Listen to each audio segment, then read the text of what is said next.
எவ்வளவு பெரிய hard core கிரிமினல்னு காட்டுது.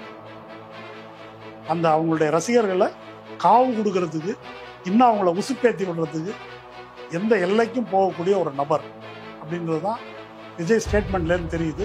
நான் சொன்னதை திரும்ப வலியுறுத்துறேன், இது பிஜேபியை காட்டிலும் டேஞ்சரஸான எலிமெண்ட். இப்போ விஜய் வந்து திமுகவை திட்டுறாரு, எங்கேயாவது தான் திமுக செத்துட்டாக்க விஜய் தான் கொண்டுட்டாருன்னு சொன்னால் ஓகேயா? நீங்கள் தான் பொழுது என்னையும் திமுகவை திட்டுறீங்க, அதனால் விஜய் தான் கொலை பண்ணிருக்கணும்னு சொல்லலாமா? இது ஒரு ஆர்குமெண்ட். அது திமுக ஆட்சி எதிரி, செந்தில் பாலாஜி எதிரி, அதை எதிர்க்கணும். நம்மளால விட்டு கொடுக்க முடியாது. டிஸ்பைட் எனி ஃபேக்ட், நீங்கள் என்ன உண்மையை வேணாலும் கொண்டு வந்து வைங்க, நம்மளால விட்டு கொடுக்க முடியாது. அவ்வளோதான் லாஜிக். டேவிட்சன் தேவ ஆசீர்வாதம், அப்புறம் ஐஜி, அப்புறம் எலக்ட்ரிசிட்டி போர்டிலேருந்து ஒரு அஃபிஷியல், டிஸ்ட்ரிக்ட் கலெக்டர், இவங்க எல்லாரும் உட்காந்து அவங்கவுங்க தரப்பு விஷயத்தை வந்து விளக்கி சொல்லியிருக்காங்க. ரிப்போர்ட்டர்ஸை ஃபேஸ் பண்ணியிருக்கிறாங்க. சொல்ல வேண்டிய அளவு சொல்லிட்டாங்க, மிச்சத்தை ஆணையம் பரிசீலிக்குன்னு சொல்லியிருக்காங்க. ஓகே, இப்போ இவங்க சொன்னதெல்லாம் பொய். ஆமாம், ஃபெலிக்ஸ் கிட்ட உண்மைகள் இருக்குது, அல்லது ஆதவ் அர்ஜுனா கிட்ட உண்மைகள் இருக்கு. சரியா? அவங்க ஒரு ப்ரெஸ் மீட் வச்சு இதை சொல்றதுல என்ன தடைன்னு வச்சு, என்ன தடை? இந்த ஃபேக்ட்ஸ் எதையுமே மறுக்காமல் இவங்க ஆல்டர்னேட்டிவா ஒரு தியரியை வந்து சொல்றாங்க. என்ன துயரம்னு சொன்னாக்கா, போலீஸ் ஆஃபீஸர்ஸும் கலெக்டரும் இபி அஃபிஷியலும் மற்றவர்களும் இவங்க சொல்ற கதையை மறுத்து விளக்கம் சொல்லிட்டு நடந்த நிகழ்வுகளை விவரிப்பதில் போலீஸ் வருஷனும் மீடியா வருஷனுக்கும் எந்த வேறுபாடு இல்லை. ஆனால் இந்த கான்ஸ்பிரசி தியரிஸ்ட் இருக்கிறாங்க இல்லையா, அவங்க வெர்ஷன்லாம் வேற வேறையா. இந்த ஃபேக்ட்ஸ் அடிப்படையில் சொல்லப்படுகின்ற இந்த விவரணை கூற டிவிகேயையும் விஜயையும், இந்த புசி ஆனந்த் மற்றும் ஆதவ் அர்ஜுனா, இந்த கேங் இருக்கு இல்லையா, இவங்களையும் குற்றவாளி கூண்டில் ஏற்று இவங்க தான் அக்யூஸ்டு, இவங்க தான் இந்த சாவுக்கு பொறுப்பு அப்படின்னு டார்கெட் பண்ணி ஏற்று. இப்போ இந்த கான்ஸ்பிரசி தியரிஸ்டுகளுடைய பணி என்னன்னு சொன்னா, இதை டிஃப்ளெக்ட் பண்றதுன்னாக்க ஆங்கிலத்தில் டிஃப்ளெக்ட்னா என்ன? திசை திருப்புறது. அந்த திசை திருப்புறதை வந்து ஒரு தியரியா சொன்னாங்கன்னு வச்சுக்கோங்களேன், அதை அடிச்சு சீக்கிரமா வீழ்த்திடலாம். அப்போ ஒவ்வொரு தியரியா வந்து சொல்றது, நம்ம வந்து போலீஸ் மேல உண்மையிலேயே மக்களுக்காக செய்கிறோம் என்பதை நீங்கள் நம்பினால், வாய்ப்பு இருந்தால் இந்த ரேசர் பே கியூஆர் கோடுக்குள்ளே நீங்கள் வந்து அதை ஸ்கேன் பண்ணி எங்களுக்கு உங்களால் இயன்றதை விருப்பம் இருந்தால் ஆதரவு தெரிவிக்கலாம். வணக்கம், இது அரண்சை. நான் தேவா பாஸ்கர். நீங்கள் பார்த்து கொண்டிருப்பது டீப் டைவ் பாட்காஸ்ட். 41 பேர் மரணம் அடைந்த கரூர் சம்பவம் நடந்து கிட்டத்தட்ட 3 நாட்கள் ஆயிடுச்சு. இன்னும் தமிழக வெற்றிக் கழகம் சார்பில் அதிகாரப்பூர்வமாக மக்களை சந்தித்து அதற்கான காரணம் என்ன அப்படின்றதை, அல்லது இந்த பிரச்சனைக்கு யார் காரணம், என்ன மாதிரியான விஷயங்கள் நடந்திருக்கு அப்படின்னு தொடர்பாக எதுவும் பேசப்படலை. பட் தமிழக வெற்றிக் கழகத்தையும் நடிகர் விஜயையும் டிஃபெண்ட் பண்ணி பலர் சமூகத்தில் பேசிட்டு இருக்கிறத பார்க்க முடியுது. ஒட்டுமொத்தமாக அந்த விவகாரத்தை மடைமாற்றம் செய்யக்கூடிய வேலையை கடந்த சில நாட்களாக அவங்க பண்ணிட்டு இருக்காங்க. இன்னும் பெயர் குறிப்பிட்டு சொல்லணும் அப்படின்னா, ரெட்பிக்ஸ், ஃபெலிக்ஸ் ஜெரால், சவுக்கு சங்கர், டாக்டர் ஷாலினி, இவங்கெல்லாம் சமூகத்துல பெரிதும் மதிக்கப்படக்கூடிய நபர்கள். அண்ட் அவங்களுடைய கருத்து அப்படின்றதும் வெகு மக்களை ஈஸியா போய் சேரக்கூடிய அல்லது நிறைய ஒரு ஃபாலோவர்ஸ் இருக்கக்கூடிய நபர்கள் தான் இவங்க எல்லாரும் வெவ்வேறு காரணத்தை எல்லாம் சொல்றாங்க. ஸோ நிஜமாவே அந்த காரணங்கள்லாம் வேலிட் ஆனதா, அண்ட் நடந்து இத்தனை நாட்கள் ஆயிடுச்சு, இந்த பிரச்சனை எப்படி அணுகுவது, இப்படி பல விஷயங்களை தான் பேச இருக்கோம். யார் கூட பேச இருக்கோம் அப்படின்னா தோழர் மருதீன் கூட தான். வணக்கம். வணக்கம். முதல்ல இந்த ஆஃப்டர் மாத்துக்குள்ள போறதுக்கு முன்னாடி, கரூர் சம்பவத்திற்கு போறதுக்கு முன்னாடி, விஜயனுடைய முதல் மாநாடு விக்கிரவாண்டி பொதுக்கூட்டம், அது முடிந்து நான் அவங்க கிட்ட ஒரு நேர்காணல் பண்ணியிருந்தேன். தலைவனா தற்குறியா அப்படின்னு தான் அந்த நேர்காணலுக்கான டைட்டில் வந்து நம்ம வச்சிருந்தோம். இப்போ கரூர் விபத்து முடிஞ்சு நம்ம சந்திக்கிறோம். இப்போ விஜய நீங்க மதிப்பிடுறீங்க அப்படின்னா எந்த அளவுல மதிப்பிடு? அந்த கேள்வியே ஒன்றும் சந்தேகம்லாம் இல்லை, தெளிவா ப்ரூவ் ஆயிருக்குது. அவர் மட்டும் அப்படி இல்லை, அவருடைய ரசிகர்கள் எனப்படுவோரும், அதில் படித்தவர்கள் படிக்காதவர்கள் அனைவரும், உள்நாட்டை சேர்ந்து படித்தவர்கள், வெளிநாட்டில் குடியேறிய படித்தவர்கள் எல்லாருமே தற்குறியில தான் இருக்கிறாங்க அப்படின்றதான் என்னுடைய கருத்து. இதை நான் சொல்லும்போது திமுகவை எதிர்க்கிறவன்லாம் தற்குறி, அப்படித்தானே அந்த நரேட்டிவை வந்து கொண்டு போறாங்க. என்னுடைய பாயிண்ட் இதுல ஒண்ணுதான், திமுக ஆதரவு எதிர்ப்பு அதெல்லாம் பாயிண்ட் இல்லை. எல்லாரும் ஏற்றுக்கொள்ளக்கூடிய, எல்லாருக்கும் பிடித்த ஒரு திருக்குறள் இருக்குது, எப்பொருள் யார் யார் வாய் கேட்பினும் அப்பொருள் மெய்ப்பொருள் காண்பது அறிவு. அப்படிதானே? ஆமா. அது வந்து போலீஸ் வாயிலிருந்து கேட்டாலும் இவங்க வாயிலிருந்து கேட்டாலும் மெய்ப்பொருளை வந்து நம்ம கண்டுபிடிக்கணும். அதை கண்டுபிடிப்பது எப்படி அப்படின்றது தான் திமுக காரங்களும் திமுகவை எதிர்க்கக்கூடிய தாவேக்கா இன்னும் யாரா வேணா இருக்கட்டும், நம்ம எல்லாருக்கும் உள்ள பொதுவான அளவுகோல் அது. அதிலிருந்து நம்ம பேசலாம். எஸ், இந்த தலைவனாத்தக்குரிய அப்படின்ற இந்த கேள்விக்கு தொடர்ந்து இன்னொரு முக்கியமான விஷயத்தை கேட்கணும்னு நினைக்கிறேன். விஜயினுடைய ரசிகர்கள் இருக்காங்களா, அவங்களினுடைய ரெஸ்பான்ஸ் வந்து என்னவா பாக்குறீங்க? இமீடியட் ரெஸ்பான்ஸ் அல்லது இன்னைக்கு வரைக்கும் அவங்க ரியாக்ட் பண்ணிட்டு இருக்கக்கூடியதை எப்படி புரிஞ்சுக்கலாம்? ஒரு கல்ட் குரூப் மாதிரி இருக்காங்க, இவ்வளவு மாதிரி இல்ல, அது ஒரு கல்ட். அது ஒரு கல்ட். எல்லா கல்ட்டுமே வந்து அப்படிதான் இருக்குது. அதாவது பல செய்திகள் நம்ம வந்து பார்த்துருக்குறோம். உலகம் அழிய போகுதுன்னு சொல்லிட்டு ஒன்னா போய் இருந்து கும்பலா சாகிறது, அதை பார்த்துருக்கோம். நம்ம ஊர்ல எடுத்துக்காட்டு வேணும் அப்படின்னு சொன்னாக்கா, ஆசாராம் பாபுன்னு ஒருத்தன் உள்ள இருக்கிறான் இல்லையா, அவன் வந்து அவனுடைய பக்தர்களுடைய குழந்தை, ஒரு பெண் குழந்தை. அந்த பெண் குழந்தைய வந்து அவங்க பெற்றோருடைய சம்மதத்துடன் அவளுக்கு ஏதோ இது பண்றேன், மந்திரம் போடுறேன்னா ஏதோ ஒன்று சொல்லி பாலியல் வன்புணர்வுக்கு ஆளாக்கி அந்த குழந்தை திரும்ப திரும்ப அதை அனுபவிக்குது. பெற்றோர்கிட்ட வந்து சொல்லுது, நீ சொல்றது உண்மையாவே இருக்க முடியாது அப்படின்னு சொல்லி மறுக்கிறாங்க. கடைசியில் அந்த பெற்றோர் எப்ப இந்த அளவுக்கான ஒரு ஒரு சாமியார்ட்ட இருக்கிற கல்ட் குரூப் அது கூட ஒப்பிடலாமா? ஆமா, அப்படி பண்றாங்க. கடைசியில் அது எப்போ ரியலைஸ் பண்றாங்கன்னா அந்த குழந்தைய கொண்டு புதைச்சிடுறான். அதுக்கு பிறகுதான் அவர்களுக்கு வந்து இது இப்படின்னு தெரிய வருது. இது இந்த கல்ட்டில் இருக்கக்கூடிய, அது ஜக்கி வாசுதேவா இருக்கட்டும், யாரா வேணா இருக்கட்டும், இது வெவ்வேறு அளவுகள் இருக்குது. கல்ட் குரூப் எல்லாத்துலேயுமே அதுதான் இருக்கு. அரண்சையில் நான் பேசுகிற ஒரு இதில் சொல்லியிருந்தேன், இது வந்து ஃபகத் ஃபாசில் நடித்த டிரான்ஸ் படம் இருக்கு இல்லையா, அதனுடைய மறுபதிப்பு தான் இப்போ நம்ம வந்து பார்த்துட்டு இருக்கிறோம். மத போதகரனுடைய மத போதகர் இல்லை, ஒரு மோட்டிவேஷனல் ஸ்பீக்கர். அவனை பிடிச்சி அவனை மத போதகர் மாதிரி பைபிளே தெரியாத அவனுக்கு, இந்து கிறிஸ்தவன் அல்லாத அவனுக்கு இதை சொல்லி கொடுத்து அப்படி பண்ணி முடவர்கள் நடக்கிறார்கள் அப்படின்னு ஒன்று வந்து உள்ளே உட்காந்துக்கிட்டு ஆர்கெஸ்ட்ரேட் பண்ணக்கூடிய ஒரு கும்பல். அந்த கும்பலுடைய கைப்பாவையாக ஃபகத் ஃபாசில் வந்து அதை செஞ்சு அதை உண்மை என்று நம்பக்கூடிய ஆயிரக்கணக்கான மக்கள்கிட்ட இருந்து கொள்ளையடித்து பயங்கரமாக சொத்துக்கள் சேர்ந்து ஒரு ஏழை வந்து அவனுடைய குழந்தைக்கு காய்ச்சல் வந்து வைத்தியத்துக்கு கூட்டு போக சொல்லி உண்மையான கிறிஸ்தவ பாதிரியார்கள் சிஸ்டர்ஸு அவங்களாம் வலியுறுத்தி அவன் போக மாட்டான். பாஸ்டர் வந்து பண்ணுவார், சரியாயிடும், ஜெபம் பண்ணால் சரியாயிடும், செத்தாலே பிழைக்க வச்சுருவாரு அப்படின்னு சொல்லி செத்த பிறகு அதை தூக்கிட்டு போய் பிழைக்க வைங்கன்னு சொல்லுவான். அப்போ தான் இவனுக்கு வந்து ஒரு கில்ட் ஏற்பட்டு இந்த கும்பலை வந்து எக்ஸ்போஸ் பண்ணுவான்ற மாதிரி அந்த கதை போகுது. பட் என்னுடைய பாயிண்ட் என்னன்னா, விஜய்க்கு கில்ட்டே வராது. இந்த 41 பேர் இருந்திருக்காரு, அவர் 3 நாளா சாப்பிடாம இருப்பாரு, தண்ணி குடிச்சிட்டு இருக்காருன்ற அளவுக்கு அவங்க ஃபேன்ஸ் வந்து சொல்றாங்க, எங்கேயுமே வெளியே வராம இருக்காரு. அவர் சார்பா ஃபேன்ஸ் பேசுறாங்க. நான் என்ன சொல்ல வரேன், அவருக்கு ஏன் கில்ட் வராது அப்படின்னு சொன்னாக்கா, அது இந்த இன்சிடென்ட்ல இருந்து நான் இதை சொல்லலை. அவருடைய திரை பிரபலம், அவர் வந்து ஒவ்வொரு படத்துக்கும் தன்னை மார்க்கெட் பண்ணிக்கிற முறை, அதுக்கு ரசிகர்கள் அதற்கு ஏற்ப 40 பேரை பலி கொடுத்து அதுக்கு கில்ட் வராத அளவுக்கு விஜய் மோசமா? அந்த அளவுக்கு நம்ம ஆமா, அது திடீர்னு நிகழ்ந்த நிகழ்வு அல்ல அவருடைய வாழ்க்கையில. இந்த கும்பல் அது மாதிரி, அந்த கும்பல் தன்னை பின்தொடர்வது, தன்னை துதிபாடுவது, இதெல்லாம் அவர் வந்து ரசிக்கிறார். அந்த கும்பல் அவங்க அப்படி பைத்தியகாரத்தனமா தனக்கு பின்னால் வரக்கூடிய அந்த பரிதாபத்துக்குரிய ஏழை இளைஞர்கள் அவங்க காசை கொள்ளையடிக்கிறது பத்தி அவர் கவலைப்படலை. முத நாள் வந்து 1000 2000 டிக்கெட் போட்டு வாங்குறது இருக்கு இல்லையா, அது கவலைப்படல.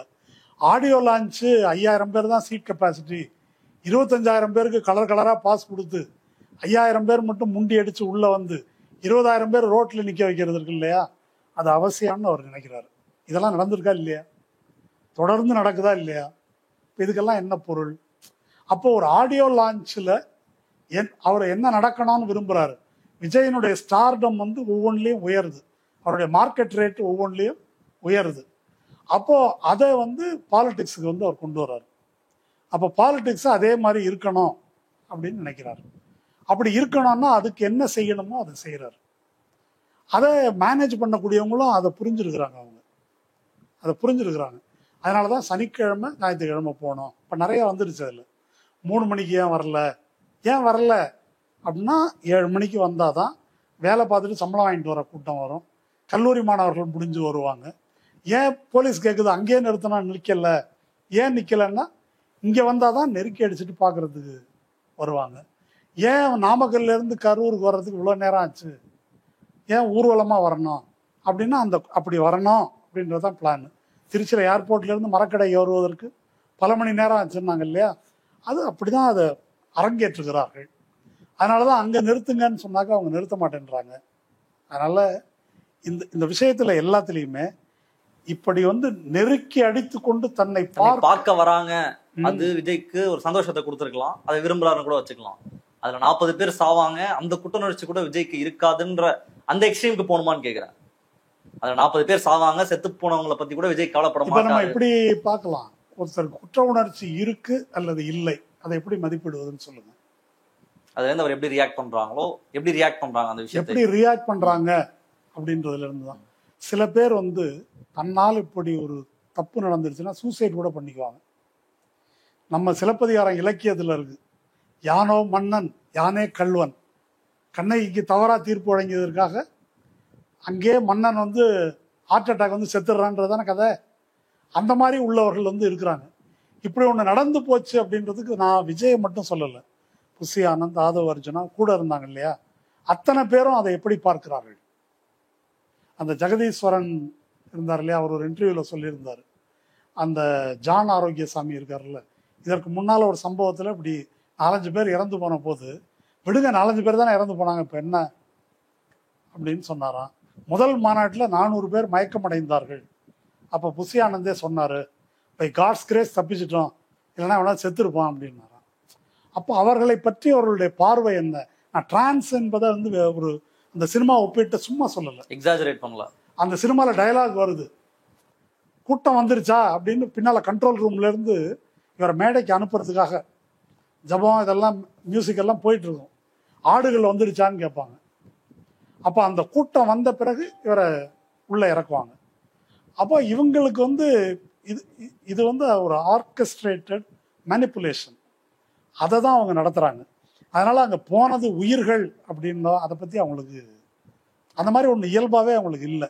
நீங்கள் என்ன பார்க்குறீங்கன்னா, இவ்வளோ பேர் செத்துட்டாங்களே அப்படின்னு பார்க்குறீங்க. ஒவ்வொரு தியேட்டரில் என்ன நடக்குது, ஏன் இப்போ செத்துட்டாங்களேன்னு வர்றவனுக்கு இப்படி ஒரு சோத்துக்கு இல்லாதவன்ட்டு நம்ம 2000 ரூபாய் பிடுங்குறோமே அப்படின்னு வரலாமா கூடாது? ஒருத்தருக்கு வரலாமா? வரலாம். வந்துருக்குதா? அல்லது அந்த ஆடியோ லான்ச்சுன்னு சொல்லிட்டு ஒவ்வொருத்தன்ட்டையும் 5000 பேர் கெப்பாசிட்டி உள்ள ஆடிட்டோரியத்துக்கு 25,000 பேருக்கு டிக்கெட் விற்கிறோமே, இது மோசடி அல்லவா? இது வரலாமா கூடாதா? ஏன் வரல? இது எல்லாமே நீங்க சொல்ற, இன்னைக்கு கரூர்ல கூட்டமா இருக்கலாம், இல்ல ஆடியோ லான்ச்ல கூட்டமா இருக்கலாம், இதெல்லாம் விஜய் சொல்லி வராங்க. அவங்க ஃபேன்ஸ் அவரை பாக்குறதுக்கு ஆர்வமா வந்துடுறாங்க. இதுக்கு எப்படி நீங்க விஜய் பொறுப்பாக்குறீங்கன்றதுதான் விஜயினுடைய தொண்டர்கள் கேட்கக்கூடிய கேள்வி. அதாவது இப்போ விஜய்க்கு முன்னாலேயே பிறந்தவர்கள் அல்ல விஜய் ஃபேன்ஸ், அந்த அளவு ஒத்துக்கலாம் இல்லையா? சரி, விஜய் முதல் படத்துல வந்த உடனே அவர் சூப்பர் ஸ்டார் ஆகலை. இந்த சினிமா துறையில சொல்ற கதைப்படி விஜயகாந்த் தயவுல தான் அவங்க அப்பா அவரை ஒரு ஆளாக்கி விடுறாரு. போக போக சூப்பர் ஸ்டார் ஆகிறாரு. அவர் சூப்பர் ஸ்டாரா அவரே ஆயிட்டாரா? அவரே ஆகலை. என்னுடைய கருத்து, இதுல ஆதி பாவம் எங்கன்னா சினிமா துறையில தான் இருக்குது. அவரை சூப்பர் ஸ்டாரா ஆக்குவதற்காக பாடுபட்ட இயக்குனர்கள், அவருக்கு பஞ்ச டயலாக் எழுதிய வசன கருத்தாக்கள், அதை வச்சு கோடிக்கணக்கில் காசு பார்த்த தயாரிப்பு நிறுவனங்கள், இவங்கெல்லாம் தான் முதல் சமூக விரோதிகள். இவங்க தான் இதை ஒவ்வொன்றுக்கும் இன்னும் போதையை ஏற்றுறாங்க. அப்போ இந்த போதை ரசிகர்களுக்கு திட்டமிட்டு ஏற்றப்படுது. அது முன்னாலேயே அதுக்கு ஏற்பாடு, ஆடியோ லான்ச்சு, மேக்கிங், இப்படி பலவிதமாக சொல்லி அதுக்கு இது நீங்கள் மற்ற கடவுள், ஆன்மீக நடவடிக்கை, சாமியார், ஜக்கி வாசுதேவ் எல்லாத்தோடையும் ஒப்பிடலாம். எப்படி அந்த ஒரு மார்க்கெட்டிங் இருக்கு இல்லையா, இந்த போதையை உருவாக்குகிறார். அப்படி உருவாக்கி அதற்கு பலியானவர்கள் தான் இந்த இளைஞர்கள், படித்தவர்கள், படிக்காதவர்கள் எல்லாரும். இது இப்போ விஜயில் முதல்ல ஆரம்பிக்கல, முதல்ல எம்ஜிஆர், அதுக்கப்புறம் ரஜினிகாந்த். அவரை 96லேருந்து பாட்ஷா அரசியலுக்கு வரேன்னு சொல்லி சாவடிச்சு கடைசியில் ஒரு மாதிரி போனாருன்னு வச்சுங்க. இதே மாதிரி ஒரு கூட்டம். இப்போ இதில் நான் என்ன பார்க்குறேன் அப்படின்னு சொன்னால், எம்ஜிஆர் ரசிகர்கள் முட்டாள்கள். ஆனால் அவங்கள்ட்ட ஒரு விதமான சில வேல்யூ சிஸ்டம் இருந்தது. ரஜினி ரசிகர்கள்ட்ட அது அடுத்தது போகுது, முன்னையோட மோசமா இருக்குது. இப்ப இருக்கிறது படு கேவலமா இருக்குது. இது காலப்போக்குல என்ன வேல்யூ சிஸ்டம் வந்தது? எம்ஜிஆர் ரசிகர்கள்ட்ட பழைய ஃபியூடல் வேல்யூ சிஸ்டம். அவர் பாட்டெல்லாம் பாடுறாருல்ல, இப்படி இருக்கணும் அப்படி இருக்கணும், பெண்கள்கிட்ட அப்படி நடந்துக்கணும், இந்த மாதிரி நம்ம தண்ணி அடிக்கக்கூடாது, பண்ணக்கூடாது. அவர் அதெல்லாம் உண்மையா இருந்தாரா இல்லையான்றத பத்தி தனி பிரச்சனை அது. ஆனா இந்த மாதிரி டைப்ல ஒரு நல்லவர், ஆமா அப்படி இருந்தாரு. ரஜினிகாந்த் வந்து இது மாதிரி பஞ்சு டைலாக், ஒரு கெத்து, இந்த டைப்ல இருந்து அது ஒண்ணு. இது கிட்டத்தட்ட பாதி பொறுக்கித்தனமும் பாதி இதுவும் கலந்தது தான் இந்த விஜய் என்ற ஒரு கேரக்டர். அதுக்கு தகுந்த மாதிரி அது கீழே அவங்களுடைய ரசிகர்கள் வந்து ஷேப் ஆகுறாங்க. ஒரு பொறுக்கித்தனமான நடவடிக்கைகளே நாயக நடவடிக்கைகள் அப்படின்னு கருதுற அந்த மாதிரி ஒரு மேக்கப் வந்து டெவலப் ஆகுது. அதை தான் இப்போ நம்ம வந்து பார்க்குறோம். கோர்ட்ல கூட இன்னைக்கு அவங்க தாவேகா தரப்பு பேசும்பொழுது, செத்தான் முதல்ல என் கட்சிக்காரன், அங்க வந்தா செத்தான்றதுக்கு என்ன ப்ரூஃப் அப்படின்ற லெவலில் அவங்க கேட்குறாங்க. செத்து போனா யாருன்னே தெரியாது. கிட்டத்தட்ட இன்னைக்கு ஒரு வெளிப்படையான உண்மைன்றது விஜயை பார்க்க தான் போனாங்க, இந்த ஸ்டாம்பில் தான் செத்து போனாங்கன்றது ஒரு அப்சல்யூட் ட்ரூத். அவங்க வந்து நீதிமன்றத்தில் இந்த வாதத்தையே முன்வைக்கிறாங்க. செத்து போனவங்க எங்கள் கட்சிக்காரங்கன்றது எப்படி நீங்கள் சொல்லலாம், அதற்கான ஆதாரம் எங்கே இருக்குன்ற கேள்வி முன்வைக்கிறாங்க. கட்சிக்காரனே இல்லைன்ற லெவலுக்கு வந்துட்டாங்க. இருந்தும் விஜயை வந்து ஆதரிப்பது அப்படின்றது எங்களுடைய கடமை. அண்ணனை வந்து இந்த மாதிரி காலகட்டத்தில் நம்ம விடக்கூடாது. அப்படி இல்லையா, ஒரு குழந்தை செத்து போச்சா, ஒரு அம்மா வந்து ஐ திங்க் 22 to 25, அவங்களுக்கு வந்து வாய் பேச முடியாது, காது கேட்காது. அவங்களுடைய குழந்தைய அவங்க அக்கா கூட்டிட்டு போயிட்டு அவங்க இறந்து போயிட்டாங்க. அந்த சின்ன குழந்தை வந்து இறந்து போச்சு. அந்த காட்சிகள்லாம் வெளியே வருது. அந்த குழந்தை செத்து போயிடுச்சு.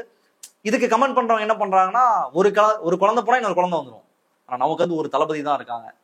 இப்படி இருக்காங்களா ஒரு ரசிகர்? எப்படி கட்சிக்காரனும் சொல்லிட்டான், நீ என் கட்சியே கிடையாது, செத்து போனா என் கட்சியே கிடையாதுன்றது அவங்களே டிக்ளேர் பண்றாங்க. அப்படி இருந்தும் நாங்கள் வந்து விஜய் விட்டு கொடுக்க மாட்டோம். ஒரு குழந்தை செத்து போனா கூட ஒரு குழந்தை தானே, இன்னும் நிறைய குழந்தை வந்துடும், விஜய் வந்து ஒருத்தர் தானே, அந்த விஜய் எப்படின்னு அவங்க விட்டு கொடுக்க முடியும்னு இருக்காங்களா? இப்ப இவங்களை நம்ம என்ன பண்றது, எப்படி இதை புரிஞ்சுக்கிறது? என்ன பண்றதுன்னா, இப்ப நம்ம கண் முன்னால தெரியற இன்னொரு பினாமினன் நான் சொல்றேன். இப்போ இந்த காசால வந்து தொடர்ந்து இஸ்ரேல் தாக்குதல் தொடுத்துட்டு இருக்குது. முதல்ல ஹமாஸ் வந்து இஸ்ரேலி பிணைய கைதிகளை பிடிச்சிட்டு போறாங்க, ஒரு 1000 பேரை சுட்டு கொண்டுடுறாங்க, 200-250 பேரை பிடிச்சிட்டு போயிடுறாங்க. அதை ஒட்டி தான் தாக்குதல் நடக்குது. அப்புறம் நடுவில் போர் நிறுத்தம், சில பிணைய கைதிகளை விடுவிக்கிறது, இதெல்லாம் நடக்குது. இன்னும் பல பேர் விடுவிக்கப்படலை. அப்போ ஒரு பக்கம் காசால மக்களை கொடூரமான முறையில் கொல்றான், பட்டினி போடுறான், இதெல்லாம் பண்ணிட்டு இருக்கிறான். இந்த பக்கம் விடுவிக்கப்பட்ட பிணைய கைதிகள் வராங்க இல்லையா, அவங்க என்ன சொல்றாங்கன்னா, எங்களை டீசெண்டாக நடத்துனாங்க அப்படின்னு சொல்றாங்க. இதை கேட்டவுடனே மிச்சம் அந்த இஸ்ரேல் சமூகம் இருக்குல்ல, தேச துரோகிகள், இவங்க யாரு, ஹமாஸ் கிட்ட பிடிபட்டு அங்க இருந்து உயிர் தப்பி வந்திருக்கிறான் இல்லையா, எப்படி அவனை பத்தி அப்படி சொல்லலான்றாங்க. இன்னும் மீட்கப்படாத பிணைய கைதிகளின் உறவினர்கள், இந்த போரை நிறுத்துங்க, மிச்சம் பிணைய கைதியை வந்து இது பண்ணுங்க, அவங்களையும் கொண்டுகிட்டு இவங்க உயிருக்கும் உத்தரவாதம் இல்லாம இருக்கு அப்படின்னா தேச துரோகின்றாங்க இவங்கள. யார? பறி கொடுத்தவங்கள.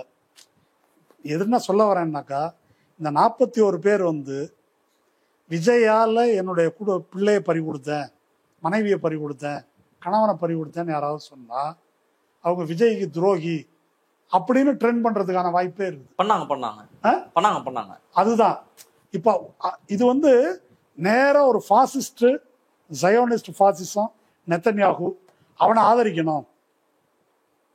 இந்த பக்கம் வந்து காசா முஸ்லிம்ஸ் எதிர்க்கணும். இப்போ இங்க இவங்க கட்டமைத்திருக்கிற கதையின்படி திமுக எதிரி, திமுக ஆட்சி எதிரி, செந்தில் பாலாஜி எதிரி, அதை எதிர்க்கணும்.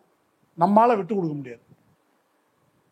டிஸ்பைட் எனி ஃபேக்ட், நீங்க என்ன உண்மையை வேணாலும் கொண்டு வந்து வைங்க, நம்மால விட்டு கொடுக்க முடியாது. அவ்வளவுதான் லாஜிக். அப்போ நீங்க கல்ட் வந்து சொந்த பிள்ளையை பறி கொடுத்துட்டு அப்படின்றீங்களா? இப்பதான் ஆசாராம் பாபு சொன்னேன், சொந்த பிள்ளை திரும்ப ரேப்பு கொடுக்குறாங்களே, அதை பத்தி என்ன சொல்றீங்க? அப்போ இது ஒரு கல்ட் மனநிலை. அதுக்கு வந்து இவங்க படிப்படியாக ஆட்படுத்தப்பட்டிருக்கிறார்கள்.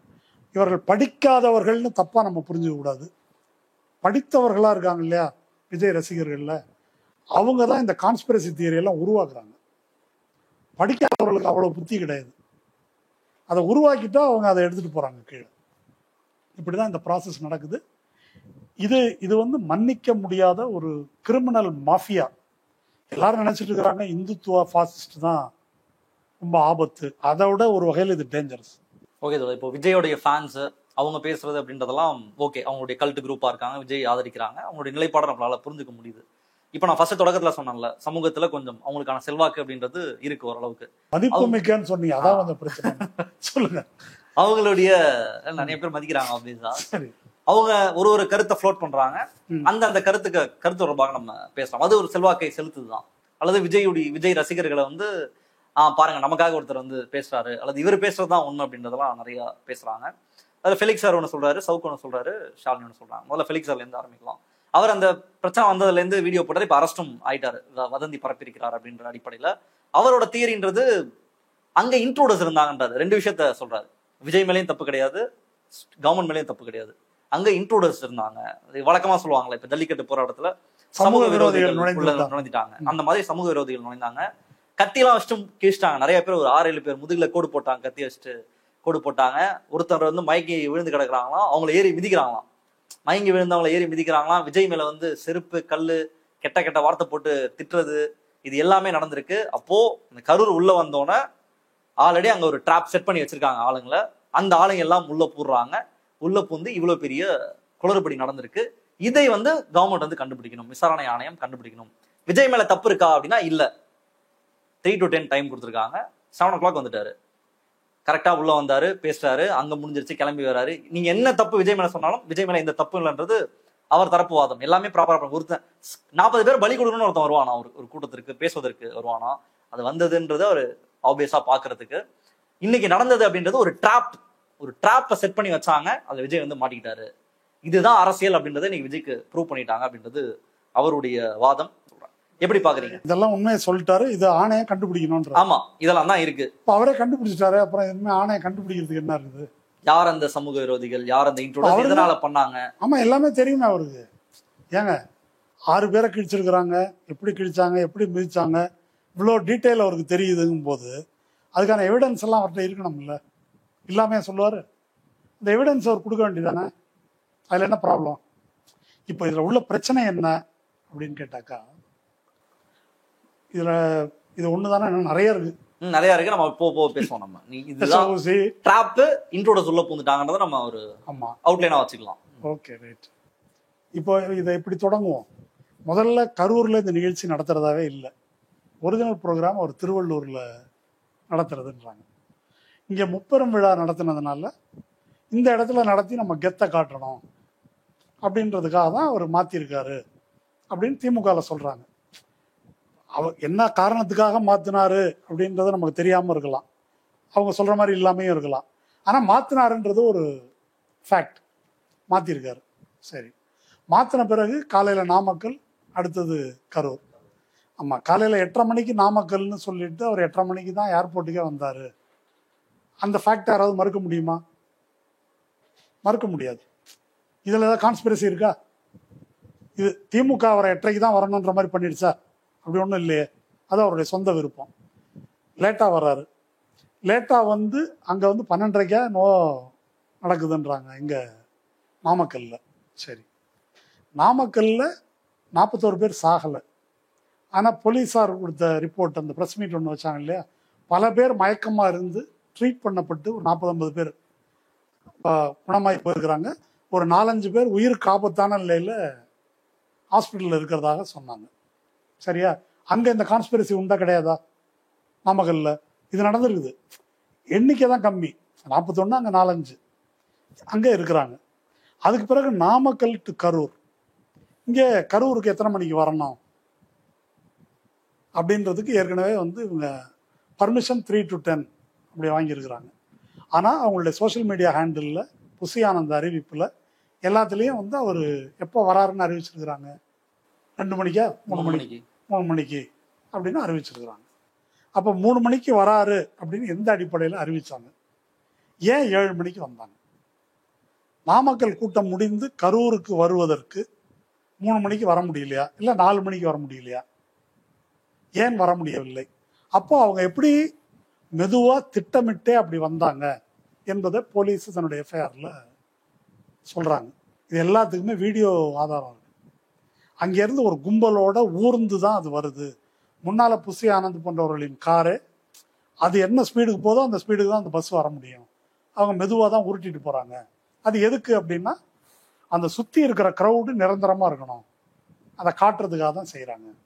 இப்போ திருச்சியில் வந்து ஏர்போர்ட்லேருந்து மரக்கடைக்கு வருவதற்கு எவ்வளோ நேரம் ஆச்சுன்னு ஒரு செய்தி வந்துச்சு இல்லையா? அது வேணும்னே ஒரு கும்பலை வைத்து கொண்டு அப்படியே ஊர்ந்து வருவது அப்படின்னு செஞ்சார். கரூர் எல்லையை எட்டிய பிறகும் கூட வேணும்னே டிலே பண்ணி வந்தாங்க. இது எல்லாத்துக்கும் வீடியோ எவிடன்ஸ் இருக்குதுன்னு சொல்கிறாங்க. அதுக்கு பிறகு இந்த ஸ்பாட்டுக்கு வரும்போது கூட்டம் ரொம்ப ஓவராக இருக்குது, அவ்வளோ தூரத்துக்கு போகாதீங்க, இங்கேயே நிறுத்திடுங்கன்னு டிஎஸ்பி மற்றவர்கள்லாம் இவங்கள்ட்ட முறையிட்டோம். அதை அப்படியே மாற்றி சொல்கிறாரு. என்ன டிஎஸ்பி கிட்ட விஜய் சொல்லியிருக்காராம், நாங்கள் இங்கேயே பேசிடுறோம், இங்கேயே கூட்டம் வந்துருச்சோன்னா, இல்லை சார் ப்ரொடெக்ஷன் தான் உங்களுக்கு அங்கே வரைக்கும் கொடுத்துருக்கோம்ல, நான் அங்கே வந்து உங்களை விட்டுறோம். ஃபெலிக்ஸ் வந்து தாவேக்காவனுடைய ஸ்போக்ஸ் பர்சனா, அவர்கிட்ட வந்து சோர்சஸ் பேசினாங்க அப்படின்றதுலாம். சோர்ஸ் எல்லாம் இல்லை, தாவேக்காவினுடைய பெட்டிஷனை நான் படிச்சிருக்கேன், அஃபிடவிட், கோர்ட்டில் போட்ட அஃபிடவிட்டில் அது மாதிரி எதுவும் கிடையாது. விஜய் வந்து வண்டிக்குள்ளே இருக்கார், அவர்கிட்ட எந்த போலீஸ் அதிகாரியும் பேச முடியாது. அவர் விஜய் யார்கிட்டையும் பேசினதா அதில் கிடையாது. அல்லது போலீஸ் வந்து சொல்கிற இந்த ஸ்டேட்மெண்ட் இருக்கு இல்லையா, அங்கே நிறுத்த சொன்னோம் மறுத்துட்டாங்க, அதை உண்மை அல்ல என்றும் அவர்கள் மறுக்கவில்லை அவங்க அஃபிடவிட்ல. அப்போ இவர் எதிலிருந்து பேசுறாரு, இவர் யார், இவருக்கு எப்படி தெரியும், என்ன ஆதாரத்திலிருந்து பேசுறாரு? இந்த அளவுக்கு ஃபெலிக்ஸ் சொல்லக்கூடிய அளவுக்கு ஒரு பயங்கரமான உண்மை கையில் இருக்குன்னா அதை வந்து இந்த ஆதவ் அர்ஜுன் போட்ட அஃபிடவிட்ல சொல்லியிருப்பாங்களா மாட்டாங்களா? நாங்கள் நிறுத்துறேன்னு சொன்னாங்க, இவங்க தான் வேணாம்னாங்க அப்படின்னு. அப்போ இது உள்ள வந்து மீறி உள்ளே வந்தார்கள். உள்ளே வந்த பிறகு இந்த பீரியட் பூரா என்ன நடந்தது அப்படின்றது வந்து கிட்டத்தட்ட தொலைக்காட்சி கேமராக்கள் ஒரு 15 டிவி ஸ்டேஷன்ஸை என்னவோ லைவ் கவர் பண்ணி எல்லாருமே கூடவே வராங்க. சிசிடிவி கேமரா கிளம்புறது கூட தான் இருக்காங்க. ஆமா, பெரும் பல மீடியாக்கள் வந்து திமுக எதிர்ப்பு விஜய் ஆதரவு தான், அல்லது விஜயை ப்ரமோட் பண்றதுக்காக தான் வராங்க. அதுல என்ன எவிடன்ஸ் இருக்கு பார்க்கலாமே, அதை பார்த்தா தெரிஞ்சுக்கலாமே இதுல என்ன கஷ்டம் இருக்குது. அப்போ இந்த தரவுகளின் அடிப்படையிலிருந்து போலீஸ் தரப்புல ஒரு ஸ்டேட்மெண்ட் சொல்றாங்க. நான் போலீஸ் தரப்பு சரி, இவங்க சொல்றது சரி அப்படின்னு பேசல, நான் வெளியே இருக்கிறேன். போலீஸ் தரப்பு இப்படி சொல்லியிருக்கிறாங்க, இதுக்கெல்லாம் வீடியோ எவிடன்ஸ் இருக்குதுன்னு சொல்றாங்க. சரியா? அதை ப்ரெஸ் மீட் வச்சு சொல்லிட்டாங்க. ப்ரெஸ் மீட் வச்சு அவர் டேவிட்சன் தேவ ஆசீர்வாதம், அப்புறம் ஐஜி, அப்புறம் எலக்ட்ரிசிட்டி போர்டிலேருந்து ஒரு அஃபீஷியல், டிஸ்ட்ரிக்ட் கலெக்டர், இவங்க எல்லாரும் உட்காந்து அவங்கவுங்க தரப்பு விஷயத்தை வந்து விளக்கி சொல்லியிருக்காங்க. ரிப்போர்ட்டர்ஸை ஃபேஸ் பண்ணியிருக்கிறாங்க. சொல்ல வேண்டிய அளவு சொல்லிட்டாங்க, மிச்சத்தை ஆணையம் பரிசீலிக்கும்னு சொல்லியிருக்கிறாங்க. ஓகே, இப்போ இவங்க சொன்னதெல்லாம் பொய். ஆமாம், ஃபெலிக்ஸ் கிட்ட உண்மைகள் இருக்குது, அல்லது ஆதவ் அர்ஜுனா கிட்ட உண்மைகள் இருக்குது. சரியா? அவங்க ஒரு ப்ரெஸ் மீட் வச்சு இதை சொல்றதுல என்ன தடைன்னு சொல்லுங்க. என்ன தடை? எஃப்ஐஆர் போட்டிருக்கிறாங்க, அது தடையா? எஃப்ஐஆர் போட்டா என்ன? எஃப்ஐஆர் அப்புறம் தாங்க போட்டாங்க. நீங்க ராத்திரி கிளம்பி விஜய் வந்துட்டாரு, நீங்க நைட்டு பனையூர்லயே பிரஸ்ஸை கூப்பிட்டு பேசிக்கலாமா கூடாதா? இதான் நடந்ததுன்னு. பிரஸ்ஸை சந்திக்கிறதுல அவருக்கு மாற்று கருத்து இருக்கான். பிரஸ்ஸை சந்திச்சிருக்கலாம், ஏன் சந்திக்கவில்லை? இப்ப நீங்க சோஷியல் டிஸ்டர்ப் ஆயிருப்பாரு இந்த அரசியல்ல. இப்படிப்பட்ட 40 பேர் இறந்துட்டாங்க, ஒரு டிராப். இல்ல, நான் விஜயை பத்தியே பேசல. விஜயை மேனேஜ் பண்ணக்கூடிய இந்த நிர்வாகிகள் இருக்காங்க இல்லையா, புசி ஆனந்தா, அவங்க வந்து ஹாஸ்பிட்டலே விஜய் போறேன்னு சொன்னாராம். புசி ஆனந்த் எல்லாருமே ஹாஸ்பிட்டல் போறேன்னு சொன்னாங்களாம். பட் அந்த நிலைமை வந்து ரொம்ப மோசமா இருக்கு, அங்க திமுக அரசியல் செஞ்சிரும். ஆல்ரெடி செந்தில் பாலாஜியும் அக்யூஸ் பண்றாங்க நிறைய இடங்கள்ல. மேபி அடுத்த வீடியோஸ் எல்லாம் சொல்லல, அவங்களுடைய ஆட்கள்லாம் இருப்பாங்க, திமுக ஆட்கள் இருப்பாங்க, அவங்க தாக்கிடுவாங்க, இதுக்கெல்லாம் விஜய் தான் காரணம்னு சொல்லி அங்க இன்னும் கொஞ்சம் பிரச்சனை பண்றது அவங்க ரெடியா இருந்தாங்க. இதையும் தப்பிப்பதற்கு விஷயத்தை இன்ட்ரெஸ்டிங்கா இருக்கு பாருங்க. செந்தில் பாலாஜி தான் சதி பண்ணவர், திமுக காரங்க தான் சதி பட்டுன்னு உடனே போயிட்டார் செந்தில் பாலாஜி. ஆமா, சார்ஜ் அவர் மேல. ஆமா, ஆனா அவரு போயிட்டாரு, அவருக்கு உயிருக்கு பயம் இல்லை. திமுக காரங்க இவ்வளவு அமைச்சர் போயிருக்கிறாங்க, இவங்க இவ்வளவு பேருக்கு தெரியும், இவங்களுக்கெல்லாம் தெரியும் அந்த சதி பத்தி. இவங்க சதி பண்ணி தான் நம்ம ஆளுங்க செத்துட்டாங்க அப்படின்றத அங்க மக்களுக்கு சொல்லி அவங்கள அடிச்சிருக்கலாமே, பூந்து அடிச்சிருக்கலாமா கூடாதா? செந்தில் பாலாஜி அமைச்சர்களை, ஆமா, 41 பேர் நீங்க தான்டா கொண்டுட்டீங்க அப்படின்னு இவங்களே சொல்லிருக்கலாமே, சொல்லி ஏற்பாடு பண்ணிருக்கலாம். ஒண்ணு. இப்ப விஜய் போனாக்க இப்படி ஆயிடும், விஜய் போனாக்க திமுக காரங்க அடிச்சிருவாங்க. அப்போ உங்களை பார்க்க திரண்ட கூட்டம்லாம் திமுக காரங்களா? அவங்க கூற்றுப்படி அதில் திமுககாரங்க எத்தனை பேர், மக்கள் எத்தனை பேர், அவங்க சொல்றது ஒருவேளை வாதத்துக்கு உண்மையாக வச்சுக்கிட்டா அதுக்கு விளைவு என்னவா இருக்கும் சொல்லுங்க? விளைவு என்னவா இருக்கும்? திமுக உள்ள பூந்துருந்தாவா இவங்களாம் சேர்ந்தா இவங்களை யாரோ அடிச்சுட்டாங்க அப்படின்னா அனுதாபம் தான். ஏங்க இப்ப போய் பனையூர்ல படுத்துக்கிட்டதுக்கே அனுதாபத்தை அவங்க ரசிகர்கள் கிளப்புறாங்க. அடிச்சிருந்தா என்ன ஆயிருக்கும்? தியாகி தியாகி ஆயிருப்பாரு. விஜய் மேல எஃப்ஐஆரே போடல திமுக, போட்டிருக்கணும் நியாயமா. கேஸை போட்டு பிரபலமாக்க வேண்டாம்ன்றதுனால அவங்க போடல. இவங்க மேலதான் அவங்க யாருமே விஜய் டைரக்டா பேசவே இல்லை. ஒரு சிஎம்மோட ஸ்டேட்மெண்ட்லயும் அக்யூஸ் பண்ணல. அரசியலாக்க வேணாம், அடுத்து நடக்காம. திரும்ப திரும்ப கேள்வி என்ன அப்படின்னு கேட்டா, ஒரு நல்ல ஒரு விஷயத்த பாருங்களேன். விஷ ஊசி, விஷவாயு, கத்தியால கிழிச்சாங்க, ஏறி மிதிச்சாங்க, பலது இருக்கலாம், குண்டர்கள் உள்ள இருந்தாங்க. என்ன இந்த தியரி எல்லாம் இருக்கட்டும், இந்த தியரி எல்லாம் இருக்கட்டும். ஒரு பாயிண்ட்டுக்கு எனக்கு பதில் சொல்லுங்க. இவங்க யாராவது போலீஸ் இல்ல இதுல இதுல இது எல்லாமே நான் ஃபெலிக்ஸ் சார் மட்டும் சொன்னதுதான் சொன்னேன் இது வரைக்கும். மத்தவங்க சொன்னதுக்கு நான் அடுத்து வரேன். சரி, ஓகே. அப்போ ஃபெலிக்ஸ் தான் இதுக்கு வந்து தியரிஸ்ட் தான், கான்ஸ்பிரசி தியரிஸ்ட் வந்து அவர் தான். ட்ரம்ப் ஆட்சிக்கு கொண்டு வந்த QAnon ஒரு கான்ஸ்பிரசி குரூப் இருக்கு, அதை பத்தி அப்புறம் சொல்றேன். அப்போ இந்த கான்ஸ்பிரசி தியரிஸ்ட் வந்து செந்தில் பாலாஜி பேரை சொன்ன அப்புறம் தான் முதல்ல பிரச்சனை வந்துச்சு அப்படின்றதுதான் முதல் அக்யூசேஷன். முதல்ல எப்படி சிஎம்க்கு எப்படி உடனே இன்ஃபர்மேஷன் அது பொய்ன்னு, அது பச்சை பொய்ன்னு நியூஸ் 18ல வீடியோ போட்டிருக்காங்க. எந்த நியூஸ் 18? அம்பானியோட நியூஸ் 18ல இது பொய், எப்படி நடந்தது, அதாவது மூச்சு திணறி தவித்து தூக்குறாங்க, தண்ணின்னு கத்துறாங்க, தண்ணி பாட்டில் இவர் போடுறாரு, அவர் ஆதவர்ஜுனாட்டிலிருந்து வாங்கி திரும்ப தண்ணி பாட்டில் தூக்கி போடுறாரு. இதெல்லாம் முடிஞ்ச பிறகு பல நிமிடங்கள் கழித்து தான் செந்தில் பாலாஜி மேட்டருக்கே அவர் வராரு. இதெல்லாம் வீடியோவில் இருக்குது, நீங்க எப்படி மாற்றி பேச முடியும்? வீடியோவில் இதெல்லாம் இருக்குது. அதனால அது எதுவும் அவங்களால ப்ரூவ் பண்ண முடியாது, ஆதாரமும் இல்லை. பவர் கட்டு பற்றிய விஷயத்துக்கெல்லாம் அந்த இபியிலிருந்து அவங்க விளக்கம் கொடுத்துருக்குறாங்க. பவரை கட் பண்ண சொல்லி லெட்டர் கொடுத்துருக்குறாங்க. அந்த லெட்டர் இவங்கள்ட்ட இருக்குது. நாங்கள் மறுத்து விட்டோம்.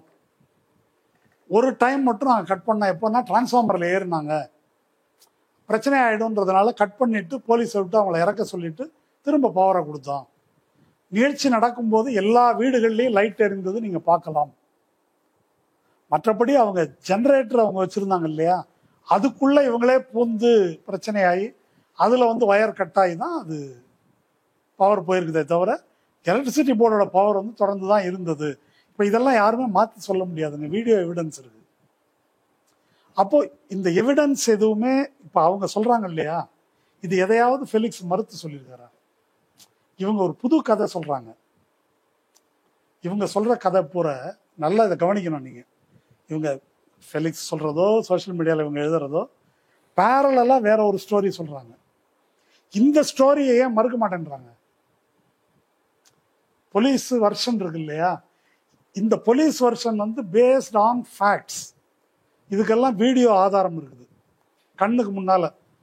இந்த அஃபிடவிட்ல சொல்லியிருக்கிறாங்க, எங்க கிரௌடு வந்து டிசிப்ளின்ட் அண்ட் ஆர்டர்லி கிரௌடு அப்படின்னு இருக்குதுங்க. அதில் கேட்டால் யாரும் சிரிக்க மாட்டாங்க, கண்ணால எல்லாரும் பார்க்கல. ஆதவ அர்ஜுனா ஆஸ்பத்திரிக்கு போக முயன்றாராம், அவரை தடுத்து நிறுத்திட்டாங்கன்னு இருக்குது. இதில் இதை யாராவது எங்கேயாவது ஆதாரம் இருக்காதுக்கு? தடுத்து நிறுத்திருந்தா இத்தனை நேரம் வீடியோ இருக்காது அதுக்கு. இவர் எங்க போனாரு? ஆளே காணும் யாரையுமே.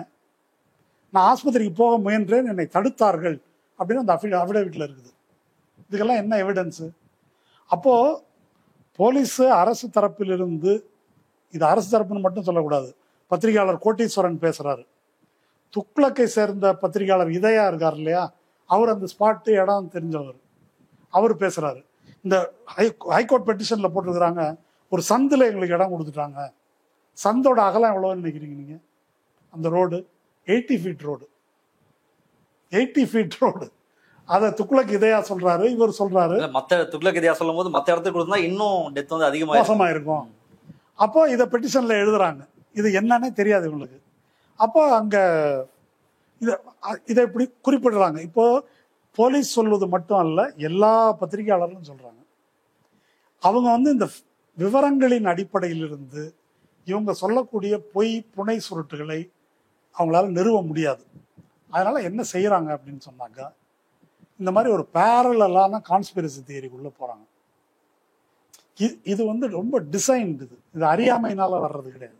இதில் வந்து 2 தளம் இருக்குது. இதில் இல்ல பாலிடிக்ஸ்ன்றது ஒரு மோசமான ஒரு கேம். இல்ல, ரெண்டு தளம் இருக்கு. விவரம் அறியாத விஜய் ரசிகர்கள், அதான் நான் அதை விட்டுட்டேன். அது அவங்க பேசுறது, அவங்க வந்து தன்னுடைய ஹீரோவை, தன்னுடைய தலைவனை எப்படியாவது டிஃபெண்ட் பண்ணணும் அப்படின்றத. இது நான் வந்து எப்படி சொல்றேன்னா, என்னுடைய காலத்துல சிவாஜி ரசிகரும் எம்ஜிஆர் ரசிகரும் சண்டை போட்டுக்குவாங்க. அப்படி சண்டை போட்டுக்கும் போது வந்து என்ன தப்பு இருந்தாலும் முட்டு கொடுப்பாங்க ஒருத்தர். சரியா?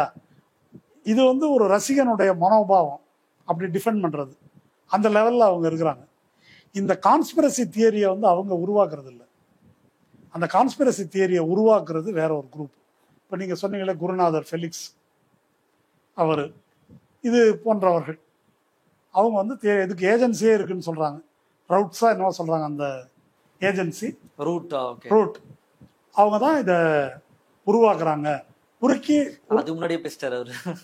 அதுக்கு முன்னாடியே பேசிட்டார். ரூட் அதுக்கு மேல ரூட் தலை அவர் அப்படி வச்சுக்கணும். அப்போ அதுக்கு முன்னாலே அவர் பேசிட்டாரு.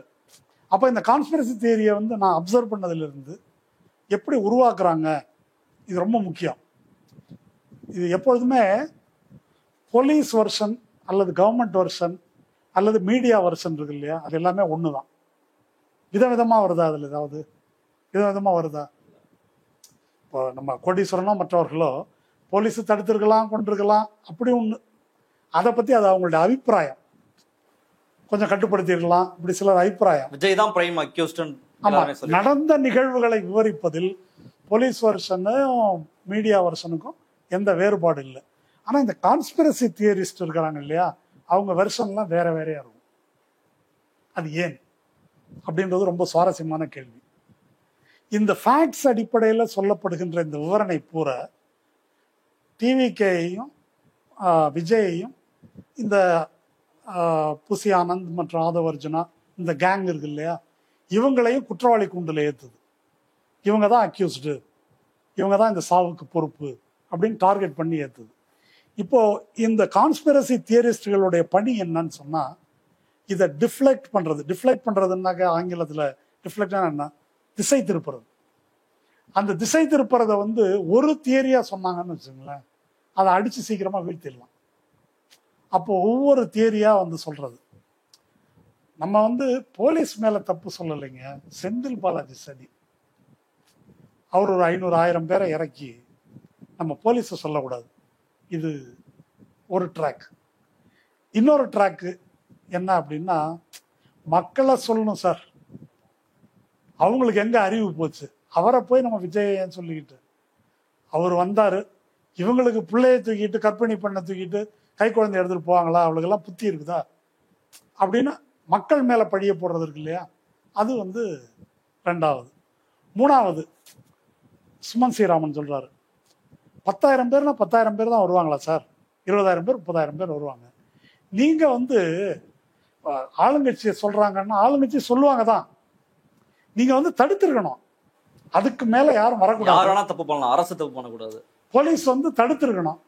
இல்லைங்க, அவங்க தான் ஏற்கனவே விஜய் பேசிட்டு இருக்காரு, என்ன பேச விட மாட்டேன்றாங்க, தடுக்கிறாங்க, ஆள் வர விட மாட்டேன்றாங்க, கையை தூக்க விட மாட்டேன்றாங்க, பயந்துட்டீங்களா சார் அப்படின்லாம் சிஎம் சார்லாம் இப்படி பேசிட்டு இருக்காரு, தடுக்கிறாங்கன்னு பேசிட்டு இருக்காரு. இந்த நேரத்தில் தடுத்தா பிரச்சனை ஆகுங்க. அதெல்லாம் நீங்க எதிர்கொண்டு தான் ஆகணும். நீங்க தடுத்துருக்கணும். யாரு இது? வந்து சுமன் ஸ்ரீராமன். இது நான் சொல்ல வர்றது என்னன்னா, இது ஒவ்வொன்றும் ஒவ்வொரு முக்கியமான என்ன பிரச்சனையோ அதை பேசாமல் அதை டிஃப்ளெக்ட் பண்றது இருக்கு இல்லையா, திசை திருப்புவது. அது திமுக, அண்ணா திமுக எல்லாம் ஒரு பாரம்பரியமிக்க கட்சி, உங்களுக்கு ஒரு ஆர்கனைசேஷன் இருக்குது, அது நீங்க வந்து பண்ண முடியும். அது ஒரு புது கட்சி சார், அவங்களுக்கு என்ன அனுபவம் இருக்கு, நீங்க தான் அதை வந்து கட்டுப்படுத்தி ஒழுங்குபடுத்தணும். இது ஒரு ஆர்குமெண்ட். இதுக்கு மேல ஒண்ணு இருக்குது. இந்த கும்பமேளால சாவு நடந்துச்சு இல்ல, அதுக்கு யாரை நீங்க குற்றம் சொன்னீங்க?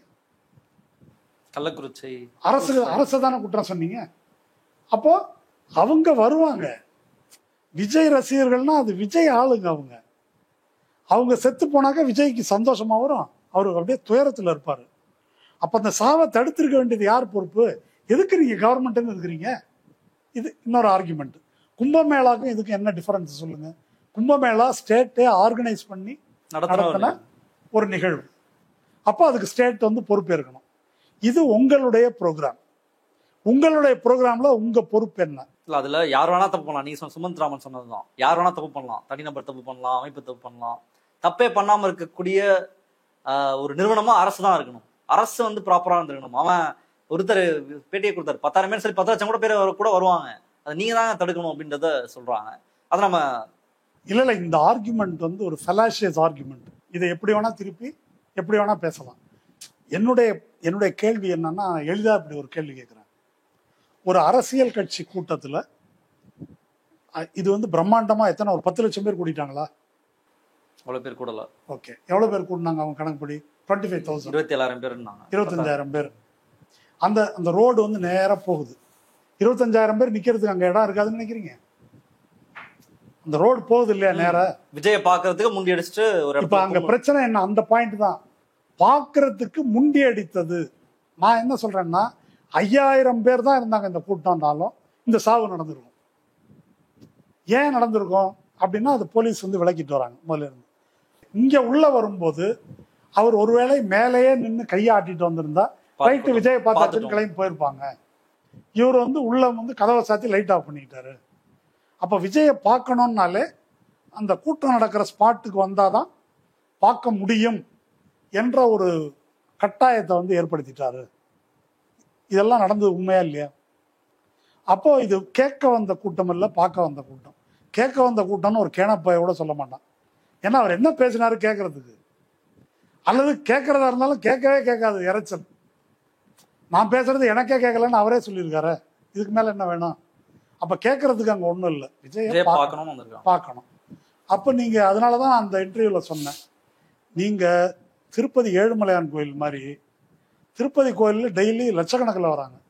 அங்கே யாரும் நெரிசலில் சாவு நடக்கிறது இல்லை. வரிசையாக கியூவில் விடுறாங்க. ஸ்பெஷல் தரிசனம், சாதா தரிசனம் அப்படி விடுறாங்க. சன்னதி வாசலில் பவுன்சர் நிற்பாங்க, சட்டை போடாத பவுன்சர். அவங்க வந்து ஜர்கண்டின்னு வந்து தள்ளிக்கிட்டே இருப்பாங்க. அது மாதிரி நான் என்ன சொல்ல வரேன், ஒரு ஏசி ரூமு முன்னால் ஒரு கிளாஸு, அதை வச்சு உள்ளுக்குள்ள விஜயை நிப்பாட்டுங்க, இல்லை உயரமான ஒரு இடத்துல நிப்பாட்டுங்க ஏசி ரூமில். கூட்டம் அப்படியே பார்த்துக்கிட்டே போட்டேன், அவர் கையாட்டுட்டான். ஒரு பிரச்சனையும் இல்லையே, அவர் பார்க்கறது தானங்க வந்திருக்காங்க. இதை ஏன் அவர் செய்ய மாட்டேன்றாரு? ஏன் செய்ய மாட்டேன்றாருன்னா, அவரை பார்க்கணுங்கிறத ஒரு டிமாண்ட்லேயே வைக்கணும். அப்படி முண்டி அடித்து சாவணும், அவரை பார்க்கறதுக்கு தவிக்கணும், அதை மெயின்டைன் பண்ணணும். அதுக்காக தான் பல பத்திரிகையாளர்கள் கேட்குறாங்கல்ல, நீ ஏன் ஒரு இடத்துல நடத்துகிற, 4 இடத்துல நடத்தி கூட்டம் நடத்தியிருந்தேன்னா இந்த கூட்டம் ஸ்பிளிட் ஆகிருக்கும்ல. இதுவும் கூட கரூர் மக்கள் அல்ல, வெளியூர்லேருந்து இவங்களே கொண்டாந்த கூட்டம். இப்போ செத்தவங்க யார் யார் எந்த ஊர்னா அது தெரிஞ்சு போயிடும். அது ஒன்றும் பெரிய ரகசியம் கிடையாது. எல்லாரும் அந்த தெருவை சேர்ந்தவங்களா அந்த ஊரை சேர்ந்தவங்களான்னு தெரிஞ்சிடும் அது. அப்போ அப்படிதான் கொண்டாந்துருக்குறாங்க. அப்போ வேற வேற ஊரில் போனாக்கா நமக்கு மதிப்பு போயிடும். இங்கே வந்து இருக்கணும். இதுதான் நான் எம்ஜிஆருக்கும் விஜய்க்கும் உள்ள வேறுபாடுன்னு சொல்கிறேன்.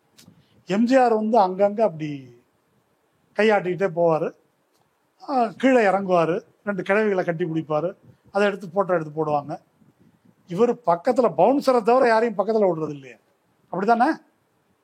வெறும் அது இவர் அருண்ராம் எழுதியிருந்தார் டைம்ஸ் ஆஃப் இந்தியா, பவுன்சர்னே எழுதியிருக்குமா பனியன்ல. அந்த மாதிரி ஒரு சிறந்த தலைவர் இவர். அவரு நேர்காணலுக்கு கேட்டதை கூட சொல்லியிருந்தார். ஆமாம், நேர்காணலில் கேட்டு ஆஃபீஸுக்கு வாங்கினார் அவர். உடனே அவருடைய ஸ்ட்ராட்டஜிஸ்ட் ஃபோன் பண்ணி, உங்கள் ஆஃபீஸ் வாசலில் தடியடி நடப்பதை நீங்கள் விரும்புகிறீர்களா? அப்போ அந்த மாதிரி வேற அவருக்கு பணியாற்றிய பவுன்சர்ஸ் விஜய் பேரை சொல்லாமல் ஒரு இன்டர்வியூ அதை போட்டிருந்தாங்க. ஏதோ ஒரு இடத்துல இதுக்கு தான் ஆடியோ லான்ச்சுக்கு போன இடத்துல அப்படி திரும்ப ரிட்டர்ன் வந்து அவருடைய இதுக்கு கேரவனுக்கு வரும்போது இப்படி கையாட்டிட்டு அவங்கள கிளப்பி விட்டாரு. அவங்க விரட்டி ஓடி வர்றாங்க. பவுன்சர்ஸ் இவரை கவர் பண்ணி கேரவனுக்குள்ளே ஏற்றி அவங்க நின்று ஃபோட்டோ எடுக்கணும்னு நிற்கிறாங்க. யாரையும் உள்ளே விடாதன்ட்டாரான். அதுக்கப்புறம் பார்த்தியா நம்ம கெத்த. அப்போ இப்படி ஒரு சைக்கோ இது வந்து அவங்க பதிவு பண்ணியிருக்கிறாங்க. அதெல்லாம் ஒவ்வொன்றும் உண்மையாக இருக்கணுன்றது இல்லை, இப்போ பார்க்குறதுலேருந்தே தெரியுது. அப்போ நீங்கள் அந்த மாதிரி எல்லா இடத்துக்கும் வந்து அப்படி தெரியக்கூடாது. அதனால தான் சனிக்கிழமை மட்டும் வர்றது, வீக்கெண்டில் வர்றது, இந்த மாதிரி கூட்டம் வர்ற இடத்துல வர்றது. அப்போ இதை மெயின்டைன் பண்ணணும் என்பது அவருடைய திட்டம். இது ஒரு வக்கரமான மனநிலை. இதெல்லாம் எதுக்கு நான் பேசிட்டு வரேன்னாக்கா, இந்த ஃபேக்ட்ஸ் எதையுமே மறுக்காமல் இவங்க ஆல்டர்னேட்டிவாக ஒரு தியரியை வந்து சொல்கிறாங்க. என்ன துயரம்னு சொன்னாக்கா, போலீஸ் ஆஃபீஸர்ஸும் கலெக்டரும் இபி அஃபிஷியலும் மற்றவர்களும் இவங்க சொல்கிற கதையை மறுத்து விளக்கம் சொல்லிட்டு இருக்கிறது. இதை நான் சொல்றது புரியுதா? புரியுது. இதுதான் கான்ஸ்பிரசி தியரிஸ்டுகள் வந்து வெற்றி அடைகிற இடம். அவன் ஒன்னொன்னா புதுசு புதுசாக சொல்லுவான். நீங்க வந்து அது இல்லைங்க, அது இப்படிங்க, வழக்கமாக பிஜேபி பண்ணக்கூடிய அதே வேலை. இது தடா மாதிரி குற்றம் சாட்டிடுவான். நீங்க வந்து அதுக்கு விளக்கம் சொல்லணும். இதுதான் கான்ஸ்பிரசி தியரிஸ்டுகளுடைய மெத்தட். அவங்க இது என்ன ஆகும் அப்படின்னு சொன்னாக்கா, ஒவ்வொரு படியும் போகும்போது அவங்களுக்கு ஏற்கனவே உண்மை தெரியும், ட்ரூத் அவங்கள்ட்ட இருக்குது. உங்க ஃபேக்ட்ஸை வச்சுக்கிட்டு நீங்க எதுவும் பண்ண முடியாது. There is a difference between truth and facts. ஃபேக்ட்ன்றது விவரம். அந்த விவரங்களிலிருந்து கண்டறியப்படும் உண்மைக்கு பேர் தான் ட்ரூத். ஆனால் இந்த கான்ஸ்பிரசி தியரியை பொறுத்த வரைக்கும் அதுக்கு ஒரு ஒன்லைன் விளக்கம் என்னன்னாக்கா, this is their truth despite the facts. Despite the ஃபேக்ட்ஸ்னா இதெல்லாம் இப்படி எல்லாம் விவரம் வந்தாலும் சரி, விவரம் அதெல்லாம் கிடையாதுங்க. விஷவாயு வச்சு கொண்டுட்டாங்க. எதுக்கு ஆம்புலன்ஸ் வந்துச்சு? ஆம்புலன்ஸ் டிரைவர் அவன் தான் கூப்பிட்டான், அவங்க கூப்பிட்டு தான் நாங்கள் வந்தோம். கொடியை கட்டிட்டு போங்க, அப்போ தான் கூட்டத்துக்குள்ளே போகிறதுக்கு நல்லா இருக்கும்னாங்க, அதனால தான் கொடியை கட்டிட்டு, இதெல்லாம் அவங்க சொல்கிறாங்க. அவனை செந்தில் பாலாஜி கூட நிற்கிறவர் வந்து ப்ரெஸ் மீட் ஒரு ப்ரெஸ்ஸை வந்து பேசிட்டு இருக்காரு கரூரில். விஜய் வீட்டுக்கு முன்னாடி விஜய் தற்கொலைன்னு சொல்லி போஸ்டர்லாம் ஏதோ ஒட்டியிருந்தாங்க போல. அது வந்து ஒரு திமுக இளைஞரணி சேர்ந்தவங்க இருக்காங்க. அப்போ திமுக விஜய் அழிக்க நினைக்குது, அவங்களுடைய பேக்ரவுண்ட்ல இது எல்லாமே நடந்துட்டே இருக்கு. திமுகவை நீ திட்டுற, திமுக திருப்பி திட்டுவாங்க. நீங்க திமுக நீங்க திட்டுனா அவங்க என்ன வாழ்த்துவாங்களா? உடனே நீ விமர்சனம் பண்ணா அவங்க திருப்பி தானே விமர்சனம் பண்ணுவாங்க. அது எப்படி ஆதாரமாகும்? அது எப்படிங்க ஆதாரமாகும்? இப்போ விஜய் வந்து திமுகவை திட்டுறாரு, எங்கேயாவது தான் திமுககாரன் செத்துட்டாக்க விஜய் தான் கொண்டுட்டாருன்னு சொன்னா ஓகேயா? நீங்க தான் பொழுது என்னையும் திமுகவை திட்டுறீங்க, அதனால விஜய் தான் கொலை பண்ணிருக்கணும்னு சொல்லலாமா? இது ஒரு ஆர்குமெண்ட் அது. அதனால ட்ரூத் டிஸ்பைட் த ஃபேக்ட்ஸ் அப்படின்றது தான் இந்த கான்ஸ்பிரசி தியரிஸ்டுகள் எல்லாருமே, அல்லது அதை நம்பக்கூடிய எல்லாருமே. இதுக்கு வந்து ஒரு பெரிய சமூக அடித்தளம் இருக்குதுங்க. விஜய் மட்டும் பண்றாரு, இந்த ஆட்கள் மட்டும், ஃபெலிக்ஸ் சொல்றதெல்லாம் ஏன் எடுபடுது அப்படின்னு நம்ம யோசிக்கணும் கொஞ்சம். யூபியில் வந்து லவ் ஜிஹாத் அப்படின்னு ஒரு கதையை சொல்லி அந்த தேர்தலில் யோகி ஆதித்யநாத் வந்து ஜெயிச்சார். அது என்ன, முஸ்லீம் பையன் இந்து பொண்ணை தூக்கிட்டு போயிட்டாங்க, கொண்டு போய் லவ் பண்ணி. நம்ம ஊரில் இவர் சொன்னார் இல்லையா, ராமதாஸ், நாடக காதல். அந்த மாதிரி அந்த லவ் ஜிஹாதுன்றது வந்து பின்னால அப்படி ஒரு சம்பவமே நடக்கலை அப்படின்னு ப்ரூவ் ஆயிடுச்சு. ஆனால் அது எடுபட்டு பல ஆயிரக்கணக்கான முஸ்லீம்கள் அவங்க அடித்து விரட்டப்பட்டாங்க. பாரம்பரியமான அவங்களுடைய இடத்துல இருந்து பல கொலைகள் நடந்தது. தேர்தலில் பிஜேபி ஜெயிச்சது. இந்த லவ் ஜிஹாதுன்ற தியரியை அந்த பகுதி இந்துக்கள் நம்புவதற்கு என்ன காரணம் அப்படின்னு ஒரு, அல்லது இவர் சொன்னக்கூடிய நாடக காதல் அப்படின்றத ஆதிக்க சாதியை சேர்ந்தவர்கள் நம்புவதற்கு என்ன காரணம்? இப்போ நகரமயமாக்கம், கல்வி, பிள்ளைங்க ஆண்களும் பெண்களும் கல்லூரியில் படிப்பது, இந்த மாற்றங்கள்லாம் வருது இல்லையா? இந்த மாற்றத்தை ஒட்டி வந்து இன்டர் காஸ்ட் லவ் அப்படின்றது வருது, இன்டர் ரிலிஜியஸ் லவ்வும் வருது. ஆனால் ஒரு ஆதிக்க சாதியை சேர்ந்த ஒரு தந்தை இருக்கிறார் இல்லையா, தன்னுடைய பொண்ணு, அவருக்கு முறை மாப்பிள்ளை, ஜாதியில மாப்பிள்ளை ஏதோ ஒன்று பார்த்து வச்சிருப்பாரு. அவருடைய மதிப்பீட்டின்படி அதுதான் கௌரவமான இடம், அந்த பையன் தான் அழகான பையன், தன்னுடைய பெண்ணுக்கு பொருத்தமானவன். ஆனால் ஒரு பையனை வந்து இந்த பொண்ணு வந்து லவ் பண்ணுது, ஒரு தலித் பையன்னு வச்சுங்களேன். அப்போ இந்த தந்தை என்ன நினைக்கிறான் அப்படின்னு சொன்னால், இது உண்மையாக இருக்க முடியாது. அப்போ என் பொண்ணை ஏதோ மயக்கிட்டாங்க.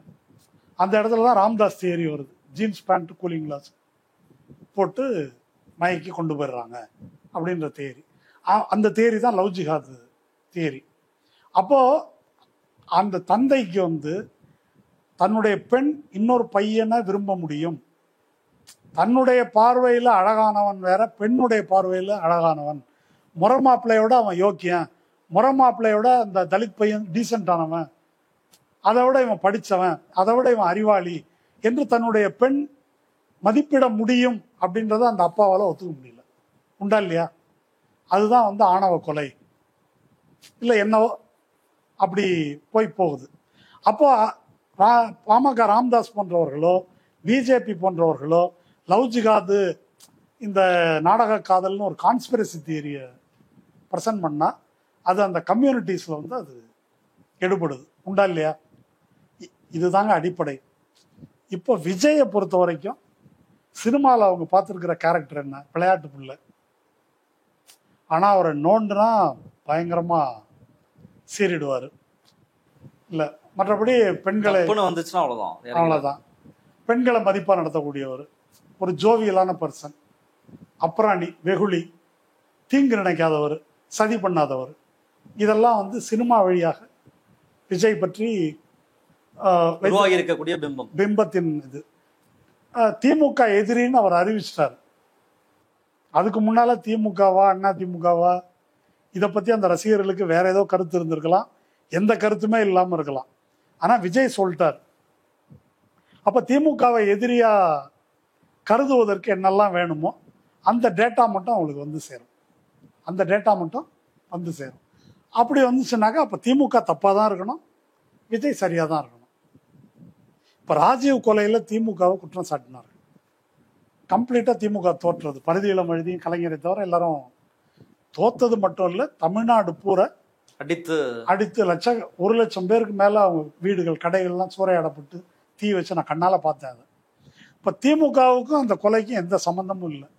ஆனால் அந்த தேர்தலில் ஜெயலலிதா எப்படி ஜெயித்தார்னா சிதறி கிடந்த ராஜீவ் உடலை போஸ்டர் அடித்து ஒட்டி இதுக்கு திமுக தான் பொறுப்பு அப்படின்னு சொல்லி கான்ஸ்பிரசி மூலமா ஆட்சியை பிடிச்சிட்டாங்க. ஆனால் அது எங்கேயாவது ப்ரூவ் ஆச்சான்னா எங்கேயும் அது ப்ரூவ் ஆகலை, முடிஞ்சு போச்சு.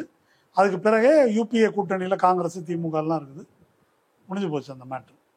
2G ஸ்கேம், 2G ஸ்கேமில் 1,76,000 கோடி அப்படின்னு எல்லா பத்திரிகைகளையும் எழுத்தில் எழுதக்கூடாதுன்னு சைபர் சைபர் சைபர் சைபர்னு போட்டாங்க.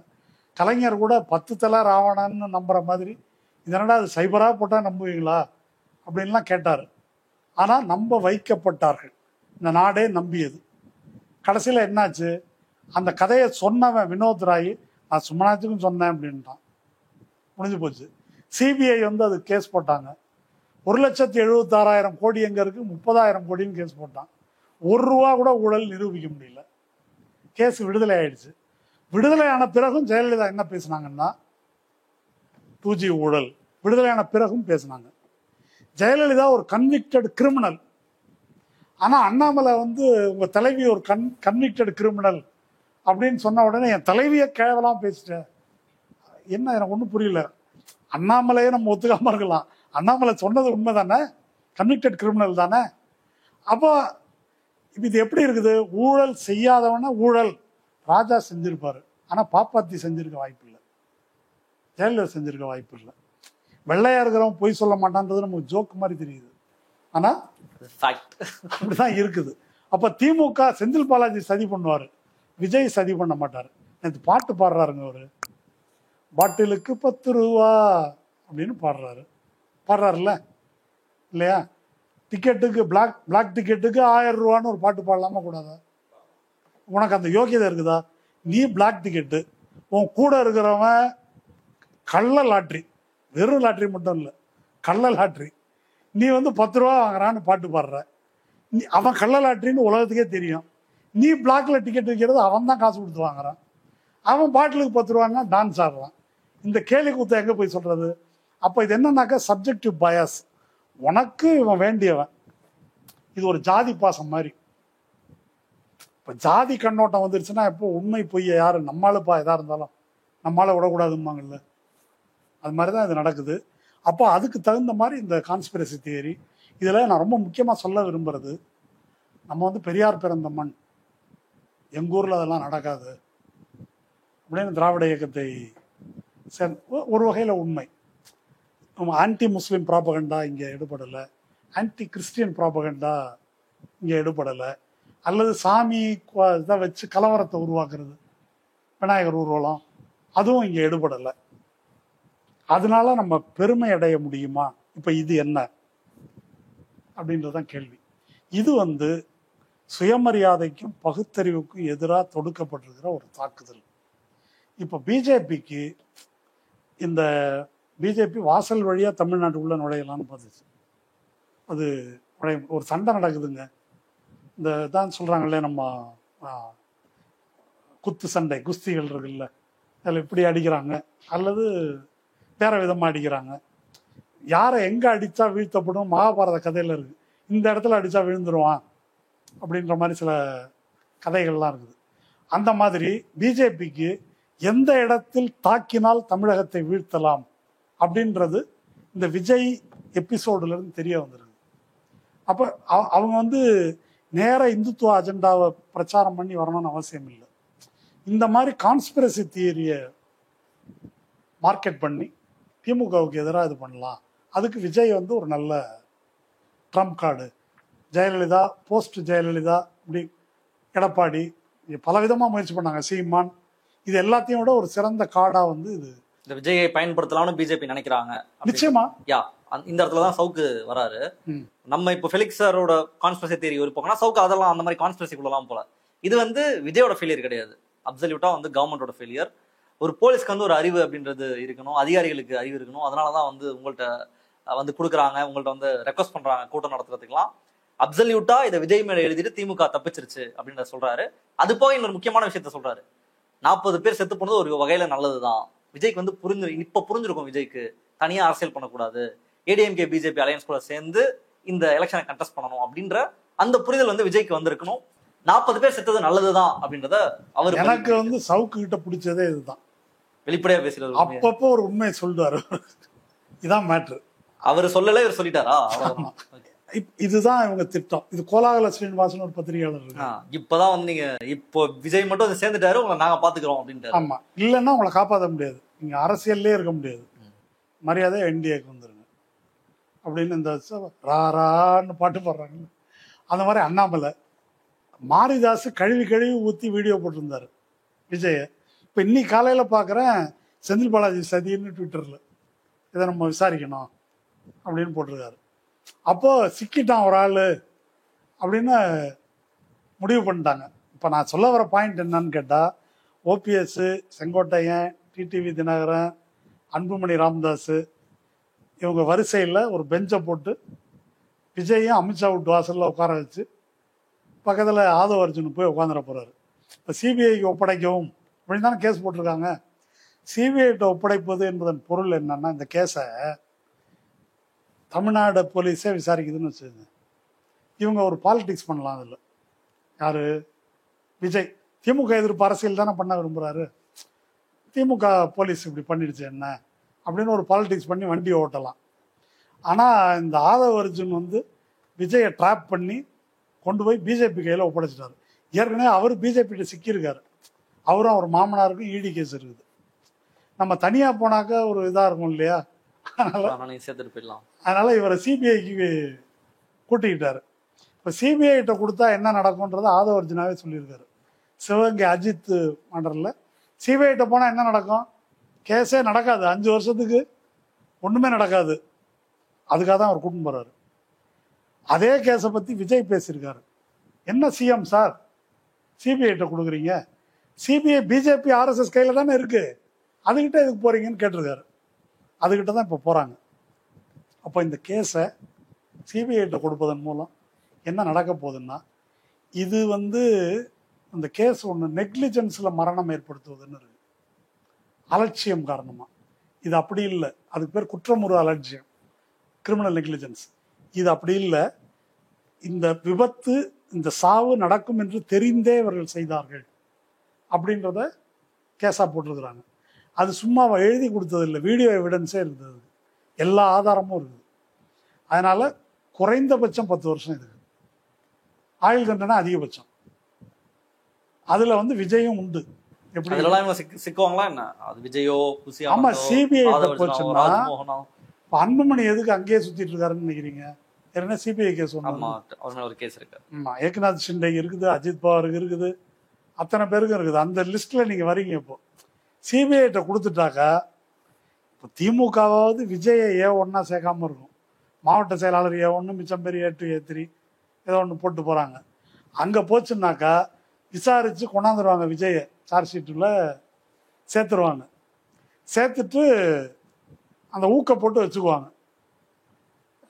என்ன ஸ்டெப்பு போட சொல்கிறாங்களோ அந்த ஸ்டெப்பு நீங்கள் போடணும். அந்த கண்டிஷனுக்கு இப்போ ஆதவ அர்ஜுனா நமக்கு உதவுவார்னு கல்லை கட்டிக்கிட்டு கணத்துல குதிச்சிருக்காரு விஜய் என்பதை விஜய் ரசிகர்களுக்கு நான் சொல்லிக்கிறேன். இது உறுதி நடக்கிறது. நீ இங்க என்னாக்கா பாலிடிக்ஸாவது பண்ணலாம், அங்க போயிட்டாக்கா நீ வந்து பிஜேபியின் அடிமை. இப்போ இன்னொரு அடிமை வந்து பிஜேபிக்கு வாட்டமா சிக்கிட்டாங்க. அதுக்கு தான் ஏஎம்மாலில இருந்து எல்லா குழுவையும் அனுப்பியிருக்கிறாங்க. சவுக்கு சொல்றத அக்செப்ட் பண்ணிக்கலாம். அதே தான் சவுக் கரெக்டாக தான் சொல்றாரு. கரெக்டா சொல்றாரு. ஒரு பிரச்சனையை பாக்குற விதம் இருக்குல்ல. நம்ம 40 பேர் நீங்க உங்களுடைய இன்டர்வியூல வந்து ஃபர்ஸ்ட் பேசும்போது எல்லாம் வருத்தம் தெரிவிக்கிறீங்க. ஆழ்ந்த இரங்கல் நிறைய பேர் தெரிவிச்சிருந்தாங்க, வருத்தமா இருக்குன்ற தெரிவிச்சாங்க. நீங்க சொன்னது வருத்தப்படக்கூடாது, கோவப்படணும். ஒருத்தவங்க கூட்டு போய் கொண்டு இருக்கான், அதுக்கு நான் எல்லாரும் சேர்ந்து கோவம் தான் படணும் அப்படின்ற சொல்லியிருந்தீங்க. சவுக்கோட ஒரு பார்வை இருக்குல்ல, இது 40 பேர் மரணத்தையும் நல்ல விஷயமாக பார்க்கணும். இப்ப வந்து ஒரு கையில நல்லதுதான் இது. இப்ப வந்து நீங்க அரசியல் பண்ண கத்துக்கலாம். நீங்க இப்ப அதிமுக பிஜேபி பக்கம்லாம் வந்தீங்கன்னா தான் உங்களை நீங்க காப்பாத்திக்க முடியும், சர்வை பண்ண முடியும் அப்படின்னு இதை அப்ரோச் பண்ற விதம் இருக்குல்ல. இது எப்படி புரிஞ்சுக்கிறது? இது தொடர்ந்து அவர் அப்படித்தானே பேசுறாரு. இப்போ அருணா ஜெகதீசன் குழு வந்து விசாரிக்காது, அருணா ஜெகதீசன் எப்படி போட்டாங்கன்னு சவுக்கு கேட்கிறாரு. அவர் கேட்கறதுல ஒரு நியாயம் இருக்குது. அவர் தூத்துக்குடியை பத்தி என்ன சொன்னாரு? ஒண்ணுமே இல்லை, சும்மா டம்மு டம்முன்னு ட்ரம்மை பார்த்து சுட்டாங்க, அது தவறி போய் பட்டுருச்சு, வேற ஒன்றும் கிடையாதுன்னு பேசினாரு. ஆனா அருணா ஜெகதீசன் கூட அறிக்கை எப்படி வந்துச்சு? பிளான் பண்ணி பார்த்து சுட்டிருக்காங்க. ஆமா, மர்டர் கலவரத்தினால இல்லை, சுட்ட பிறகுதான் தீ வைப்பெல்லாம் நடந்தது, எல்லாத்தையும் அவங்க சொல்லியிருக்கிறாங்க. அப்போ குறிப்பிட்ட சில போலீஸ் அதிகாரிகள் டிஃபெண்ட் பண்றதுக்காக அவர் அதை செய்கிறார். அருணா ஜெகதீசன் தான் அதை வந்து எக்ஸ்போஸ் பண்றாங்க. இப்போ அருணா ஜெகதீசன் குழு வேண்டாம் அப்படின்னு அவர் சொல்றதுக்கு காரணம் வந்து அதுதான், அதை டிஸ்கிரெடிட் பண்றாரு. ஏன்னா அவர் ஏற்கனவே அதுக்கு வேலை பார்த்துருக்காரு. இப்போ இந்த ப்ராஜெக்டை அவருக்கு எடுத்துருவாங்க அருணா ஜெகதீசன். இப்போ அருணா ஜெகதீசன் ஆணையம் வந்து ஆக்சுவலாக எப்படி ஒர்க் பண்ணும், தூத்துக்குடியில் எப்படி ஒர்க் பண்ணுச்சு? தூத்துக்குடியில் எல்லாரும் பேசினாங்க, மக்கள் பேசினாங்க, அதில் பாதிக்கப்பட்டவர்கள், அந்த போராட்டத்தில் ஈடுபட்ட வழக்கறிஞர் வாஞ்சிநாதன், ஹரிராகவன், கைதானவங்க, மக்கள், 2 தரப்பு எல்லாரையும் கூப்பிட்டு அவங்க விசாரித்தாங்க, எல்லாருடைய வாக்குமூலத்தையும். அப்போ வாக்குமூலம் பதிவு பண்ணிட்டு கிராஸ் பண்ணுறதுக்கும் அங்கே உரிமை உண்டு. அது கிரிமினல் இன்வெஸ்டிகேஷன்லேயே தவிர இதை பூரா அவங்க வந்து ரெக்கார்ட் பண்ணிடுறாங்க. இது மட்டும் இல்லை, எடப்பாடி பழனிசாமி, நான் டிவியை பார்த்து தெரிஞ்சுக்கிட்டேன்னு எடப்பாடி சொல்கிறாரு. என்னங்கன்னு சீஃப் செக்ரட்டரியை கேட்டால் கிரிஜா வைத்தியநாதன் அதெல்லாம் இல்லை, மினிட் பை மினிட் அவருக்கு நாங்கள் அப்டேட் பண்ணுறதா. ஆமாம், ஐஜி இன்டெலிஜென்ஸாக அதை சொல்கிறாரு. அப்போ எடப்பாடி சொன்னது பொய் அப்படின்னு அதில் வந்துருச்சு. ரஜினிகாந்த் எனக்கு தெரியும் இது கான்ஸ்பிரசி, சமூக விரோதி அப்படின்னு பேட்டி. ரஜினிகாந்தை வாங்க, அது என்னன்னு சொல்லுங்க. இல்லை நான் கேட்பார் பேச்சை கேட்டு சொல்லிட்டேன், எனக்கு ஒன்றும் தெரியாது, என்னை விட்டுருங்கன்ட்டாரு. சீமான் வந்து பயங்கரமாக பேசினார். அது அவங்கள கூப்பிட்டு கேட்டபோது நான்லாம் இதை ஒன்றும் தூண்டலை, அது அவங்க எங்கள் ஊருக்காரங்க உள்ளூரில் இருந்தாங்க, அவங்களா பண்ணிட்டாங்க அப்படின்னு அவர், அது இது எல்லாமே ரெக்கார்டில் வந்துருச்சு. இப்போ அருணா ஜெகதீசன் என்ன செய்வாங்கன்னா, ஆதவ அர்ஜுனாவை, புஷி ஆனந்த, ஜான் ஆரோக்கியசாமி, இன்னும் யார் யார் பேர் விட்டு போச்சோ அந்த பேர் விட்டு போச்சு, இந்த பேர் விட்டு போச்சுங்கிறத எல்லாரையும் கூப்பிடுவாங்க, விஜயையும் கூப்பிடுவாங்க. ஃபெலிக்ஸ் எல்லாம் ஆதாரமாக பேசுகிறாங்க இல்லையா, இவங்களும் போய் முதுகில் எப்படி கோடு போட்டாங்க அதெல்லாம் அருணா ஜெகதீசன் சொல்லலாம். அதான் எவிடன்ஸ் இருக்குல்ல, ஆதாரபூர்வமாக பேசுகிறாங்க. அப்போ அதெல்லாம் சொல்லலாம், அதை கிராஸ் எக்ஸாமினும் பண்ணலாம். போலீஸார், டாக்டர்கள் அவங்க கொடுக்கறத நீங்களும் உங்கள் வக்கீலை வச்சு கிராஸ் எக்ஸாமின் பண்ணலாம். இப்போது இப்படி இந்த உண்மைகள் ரெக்கார்ட் பண்ணக்கூடாது என்ற பதற்றத்தினால தான் ஏன் உடனே போய் விசாரிக்கிறாங்கன்றாங்க. அது சொல்கிறாங்க பார்த்தீங்களா? ஏன் உங்களுக்கு என்ன பிரச்சனை? ஒரு படுகொலை நடந்திருக்குது, அங்கே மக்கள் லைவாக இருந்திருக்கிறாங்க, உடனே போய் கேட்கும்போது தானங்க ஒரு விஷயம் தெரியும், உண்டா இல்லையா? அது 1 மாதம் கழிச்சு போய் கேட்குறதா?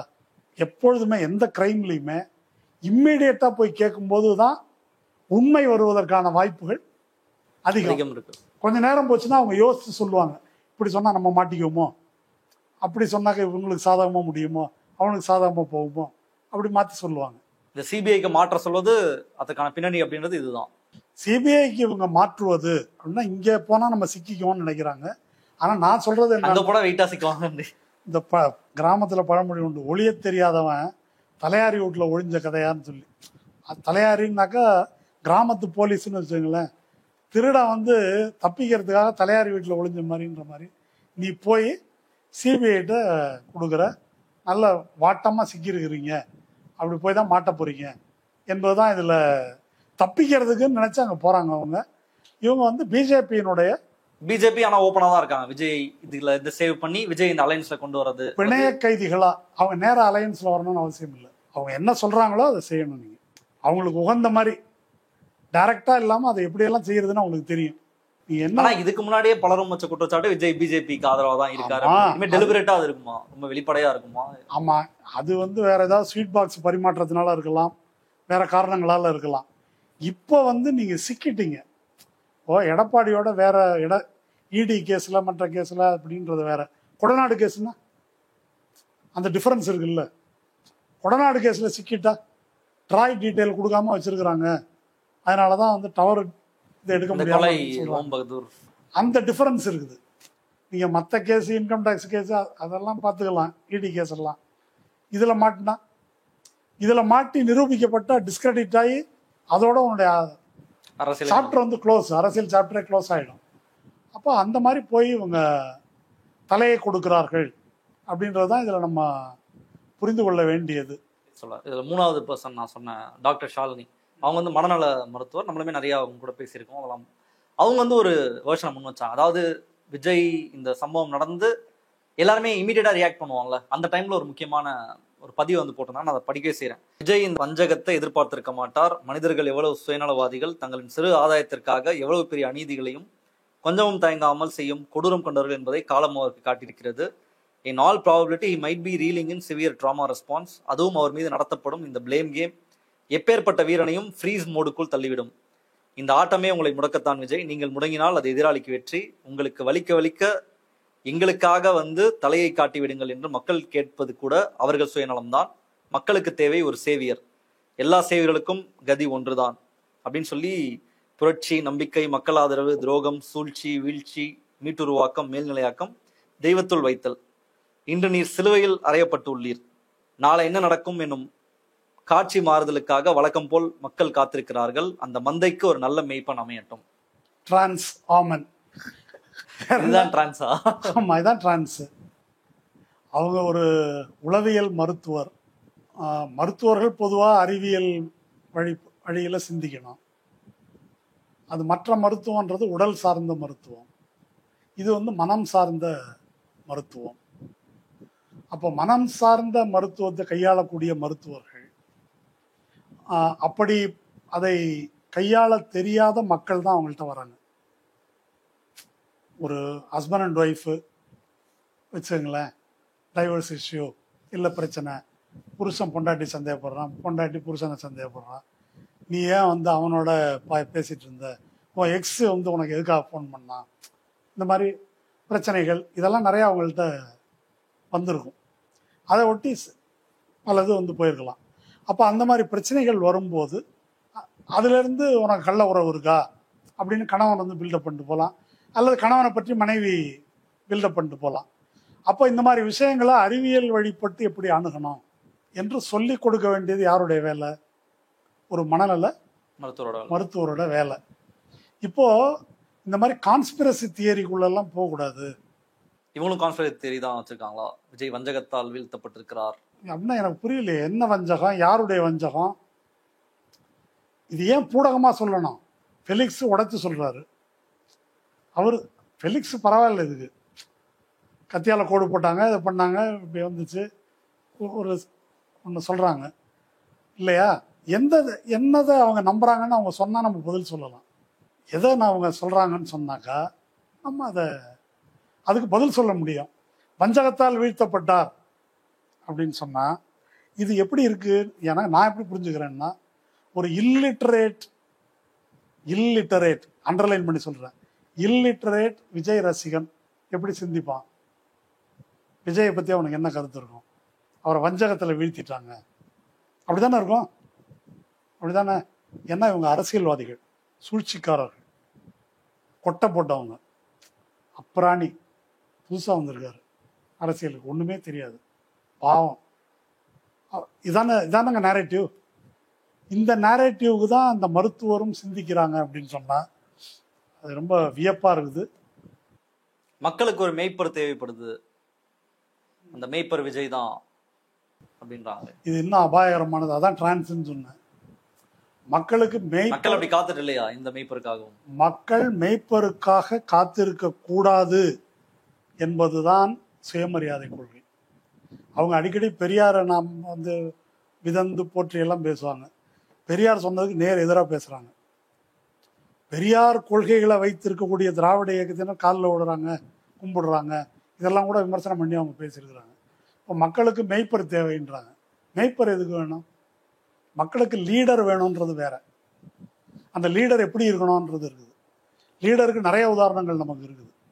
அது இப்போ திமுக தலைவர்கள் தான் உதாரணம் அப்படியெல்லாம் நான் சொல்ல வரல. இப்போ நமக்கு மத்தியில் வாழ்ந்து மறைந்த ஒரு தலைவர் பெரியார். அவர் எப்படி மக்களை டீல் பண்ணார்? மக்களிடம் உள்ள குறைகளை சுட்டி காட்டினார், அடிமைத்தனத்தை சுட்டி காட்டினார். எப்படி நீ வந்து ஆண்டைகளுக்கு அடிபணிந்து போற, ஜாதிக்கு எப்படி அடிபணிந்து போற, அதை எப்படி மாத்திக்கணும், சொரணை இருக்கா, அறிவு இருக்கா உனக்கு, இதெல்லாம் அவர் பேசினார். விஜய் என்ன பேசுறாரு? நண்பா நண்பி சேஃபா இருக்கீங்களா, சேஃபா இருங்க, நம்ம தான் கெத்து. வேற ஏதாவது பேசியிருக்காரா? எனக்கு தெரிஞ்ச சொல்லுங்க. என்ன பேசியிருக்காரு? அவருக்கு என்ன தெரியும்? அவர் என்ன மேய்ப்பரு? அவரை பல பேர் மேய்ச்சிட்டு இருக்கிறாங்க. ஆக்சுவலா வழக்கமா அவரை வந்து சினிமா டைரக்டர், திரைக்கதை வசனகர்த்தா, டான்ஸ் மாஸ்டர், ஸ்டண்ட் மாஸ்டர் இவங்க மேய்ச்சிட்டு இருந்தாங்க. இப்போ ஒரு 3-4 பேர் அந்த மேய்ப்பர்கள். அதுல ரொம்ப மானக்கேடு என்னன்னா, அந்த புஷி ஆனந்த் எப்படி பேசுறாருன்னு உங்களுக்கு தெரியும். புஷி ஆனந்துக்கும் ஆதவர்ஜுனாக்கும் பிழை இல்லாம ஒரு தமிழ் வாக்கியத்தை பேச தெரியாது. அவங்க வந்து இவருக்கு எழுதி கொடுக்குறாங்க. அந்த கரூர்ல அவர் பேசினாருங்க. ஒரு பேப்பரை கையில் வச்சுக்கிட்டாரு. அது என்ன, கரூர்ல அமராவதி கரையில் இருக்கிறது கரூர் ஒன்று ஆன்னு கைதட்டுறாங்க. அது என்ன கருத்துன்னு எனக்கு தெரியல. அடுத்தது அமராவதி கரையில் இருக்கு, அதுக்கும் ஒரு கைதட்டல். அதுக்கு பிறகு இங்க ஒரு ஏரி இருக்கு, தமிழகத்திலே 3வது பெரிய ஏரி, அதை ஏன் இன்னும் தூர் வரல? சரி, ரைட்டு. அப்புறம் ஜவுளி தொழில் நடக்கிற முக்கியமான இடம், இங்க விமான நிலையம் கொண்டு வரேன்னு சொன்னீங்களே அமைச்சரே, இப்போதான் 5 வருஷம் கழிச்சு கேட்பீங்களா, இதுதான் உங்க டக்கா? அது ஒரு முக்கியமான பாயிண்ட். அப்புறம் ஜவுளி தொழிலுக்கு வந்து கழிவு நீரை அகற்றி முறையா செய்யறதுக்கு ஒன்று அமைக்கணும், அது அடுத்த பாயிண்ட். அப்புறம் பாட்டிலுக்கு 10 ரூபா. அப்புறம் ஒரு விழா இங்க ஒன்று நடந்துச்சு, அது என்ன விழா, 30 விழாவா அப்படின்னு கிண்டல் பண்றாராம். அந்த அதிமேதாவிக்கு சொல்றேன், எங்க வழிகாட்டின்னு இவங்க வச்சிருக்கிறாங்க. அண்ணா, பெரியார். அண்ணா பிறந்த நாள், பெரியார் பிறந்த நாள், கழகம் பிறந்த நாள், 3 சேர்ந்து தான் 30 விழா. அந்த வழிகாட்டி பிறந்த நாள்ன்றதே இந்த அறிவாளிக்கு தெரியல. இவரு மேய்ப்பறான். இந்த மேய்ப்பரை வச்சு நாடு விளங்கிறோம். இதை பத்தி என்ன சொல்றது நான் அந்த அம்மாவை பத்தி? இப்படியான ஒரு லீடர் வந்து, இந்த மாதிரி லீடர் உருவாகும் பொழுது இப்படி நடக்கும். மக்கள் வருவாங்க, அவங்களுக்கு துரோகத்தால, வஞ்சகத்தால, இப்படி ஒரு போட்டிருக்காங்களே புரட்சி, இதெல்லாம் இப்படியான ஒரு லீடருக்கு தான் நடக்கும். கடைசியா ஒரு தெய்வம் லெவலுக்கு, ஒரு டெமிகாட் லெவலுக்கு அவங்க போயிடுவாங்க அப்படின்றத அவங்க டிரைவ் பண்றாங்க. இல்ல எல்லாருக்குமே நடக்கக்கூடிய பாருங்க, மிச்சம்லாம் துண்டு துண்டா அவங்க சொல்றாங்க. இந்த அது ஏதோ ஒரு புது கவிதை மாதிரியும் இருக்கு, சரக்கு அடிச்சுட்டு பேசுற மாதிரியும் இருக்குது. அது ஒரு அர்த்தம் இருக்கிற மாதிரி எனக்கு தெரியல. இப்போ என்ன, அவரை யார் சிலுவையில் அறைய போறாங்க? அவர் பனையூர் பங்களால இருக்காரு, அவருக்கு ஒன்றும் ஆக போறது இல்லை. அவரை என்ன ஆக்கிட்டாங்க? இப்போ 41 பேருக்கு என்ன ஆயிருக்குது, அவங்களுக்கு ஏற்பட்டுக்கூடிய துயரம் என்னன்னு இந்த மருத்துவரால் சிந்திக்க முடியல. விஜய்க்கு என்ன ஆயிருக்கும்? இது நம்ம ரசிகன் என்னடா இப்படி இருக்கிறான், இவ்வளோ பேர் பெத்த பிள்ளைய பறி கொடுத்துட்டு கதறிட்டு இருக்கிறாங்க, அதை பார்த்து அதுக்கு ஆறுதல் சொல்றது கூட ஒரு நியாயம் வரல. நீங்க என்னடா விஜய்க்கு வந்து அண்ணா கவலைப்படாதீங்கன்னு போட்டுட்டு இருக்கிறீங்களே, ஆமா அப்படின்னு போடுறீங்களேன்னு நம்ம கேட்டுட்டு இருக்கிறோம். அதே வேலையை இந்த டாக்டரும் செய்யறாங்க. இவங்களை பத்தி கவலைப்படல, இவங்களுக்கு என்ன நேர்ந்தது என்பதை பத்தி கவலைப்படல. இந்த மாதிரி ஒரு ஒரு ரசிகனா அதை பார்க்கறதுக்காக வந்து மிதிப்பட்டு செத்துருக்குறாங்களே, இது என்ன? ஏங்க, இந்தியாவில் எவ்வளவு அரசியல் கட்சி கூட்டம் நடக்குதுங்க, எங்கேயாவது இது மாதிரி நடந்திருக்கா? இதை விட அதிகமான கூட்டம் கூடி இருக்கு. சினிமா ரசிகர்கள் இருக்கிறாங்க, ஹாலிவுட்ல பாலிவுட்ல இருக்கிறாங்க, எங்கேயாவது நடந்திருக்காது? இது வந்து அரசியல் கூட்டம்னு சொல்றீங்களே, கேவலமா இல்லை? இது அரசியல் கூட்டமா? இது அரசியல் கட்சியா? இப்படி அந்த கூட்டத்தை பார்க்குறீங்களா? அது மாதிரி எங்கேயாவது நடந்திருக்குமா? அதுக்கு தான் நான் கம்பேரிசன் சொல்கிறேன். நீங்கள் போய் பாருங்கள். சன்னி லியோனை பார்க்க வந்ததுக்கு எர்ணாகுளத்தில் ஒரு 7 வருஷம் முன்னால் அந்த யூடியூப் போட்டு பாருங்கள். இதே மாதிரி இருக்கும். அங்கே ஒன்றும் மிதிப்பட்டு சாகலை. ஆனால் இதே மாதிரி அங்கங்கே தொங்குறானுங்க. பார்க்கறது என்ன வேறுபாடு? வேற என்னங்க வேறுபாடு? பார்க்கறதுக்கு வந்திருக்கிறாங்க. இவர் முறையான ஃபிலிம் ஆக்டர், அவங்க போன் ஃபிலிம் ஆக்டர். என்ன டிஃபரன்ஸு? இதை பார்க்க வந்து இப்படி முட்டாள்தனமாக செத்துருக்குறாங்க. தன்னை பார்க்க வைக்கணும். அந்த வகையில் சன்னி லியோனை கொஞ்சம் பாராட்டலாம்.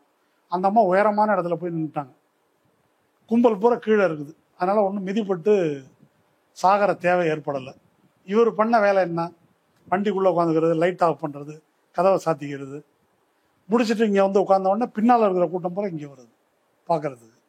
இதெல்லாம் ரொம்ப கேவலமாக இருக்குது. கவர்மெண்ட் சைடில் எந்த ஃப்ளாவுமே இல்லையா? எதுவுமே எல்லாருமே சொன்னது ஒழுங்காக இந்த ப்ரொடெக்ஷன் கொடுக்கல, போதுமான அளவு பாதுகாப்பை கொடுக்கல. என்ன ஏற்கனவே ஆதவர்ஜுனா பேசின வீடியோலாம் போட்டு காமிக்கிறாங்க. எங்கள் தலைவரை நாங்கள் பார்த்துக்குறோம், மக்களை வந்து நீங்கள் கவர்மெண்ட் வந்து பார்த்துக்கணும், என்னோட ரசிகர்களை தொண்டர்களை வந்து நீங்கள் பார்த்துக்கணும். எதுக்கு பார்க்கணும்? எனக்கு ஒன்றும் புரியலைங்க. நான் வந்து ஒரு 30-40 ஆண்டுகளாக ஒரு இயக்கத்தில் இருக்கிறேன்.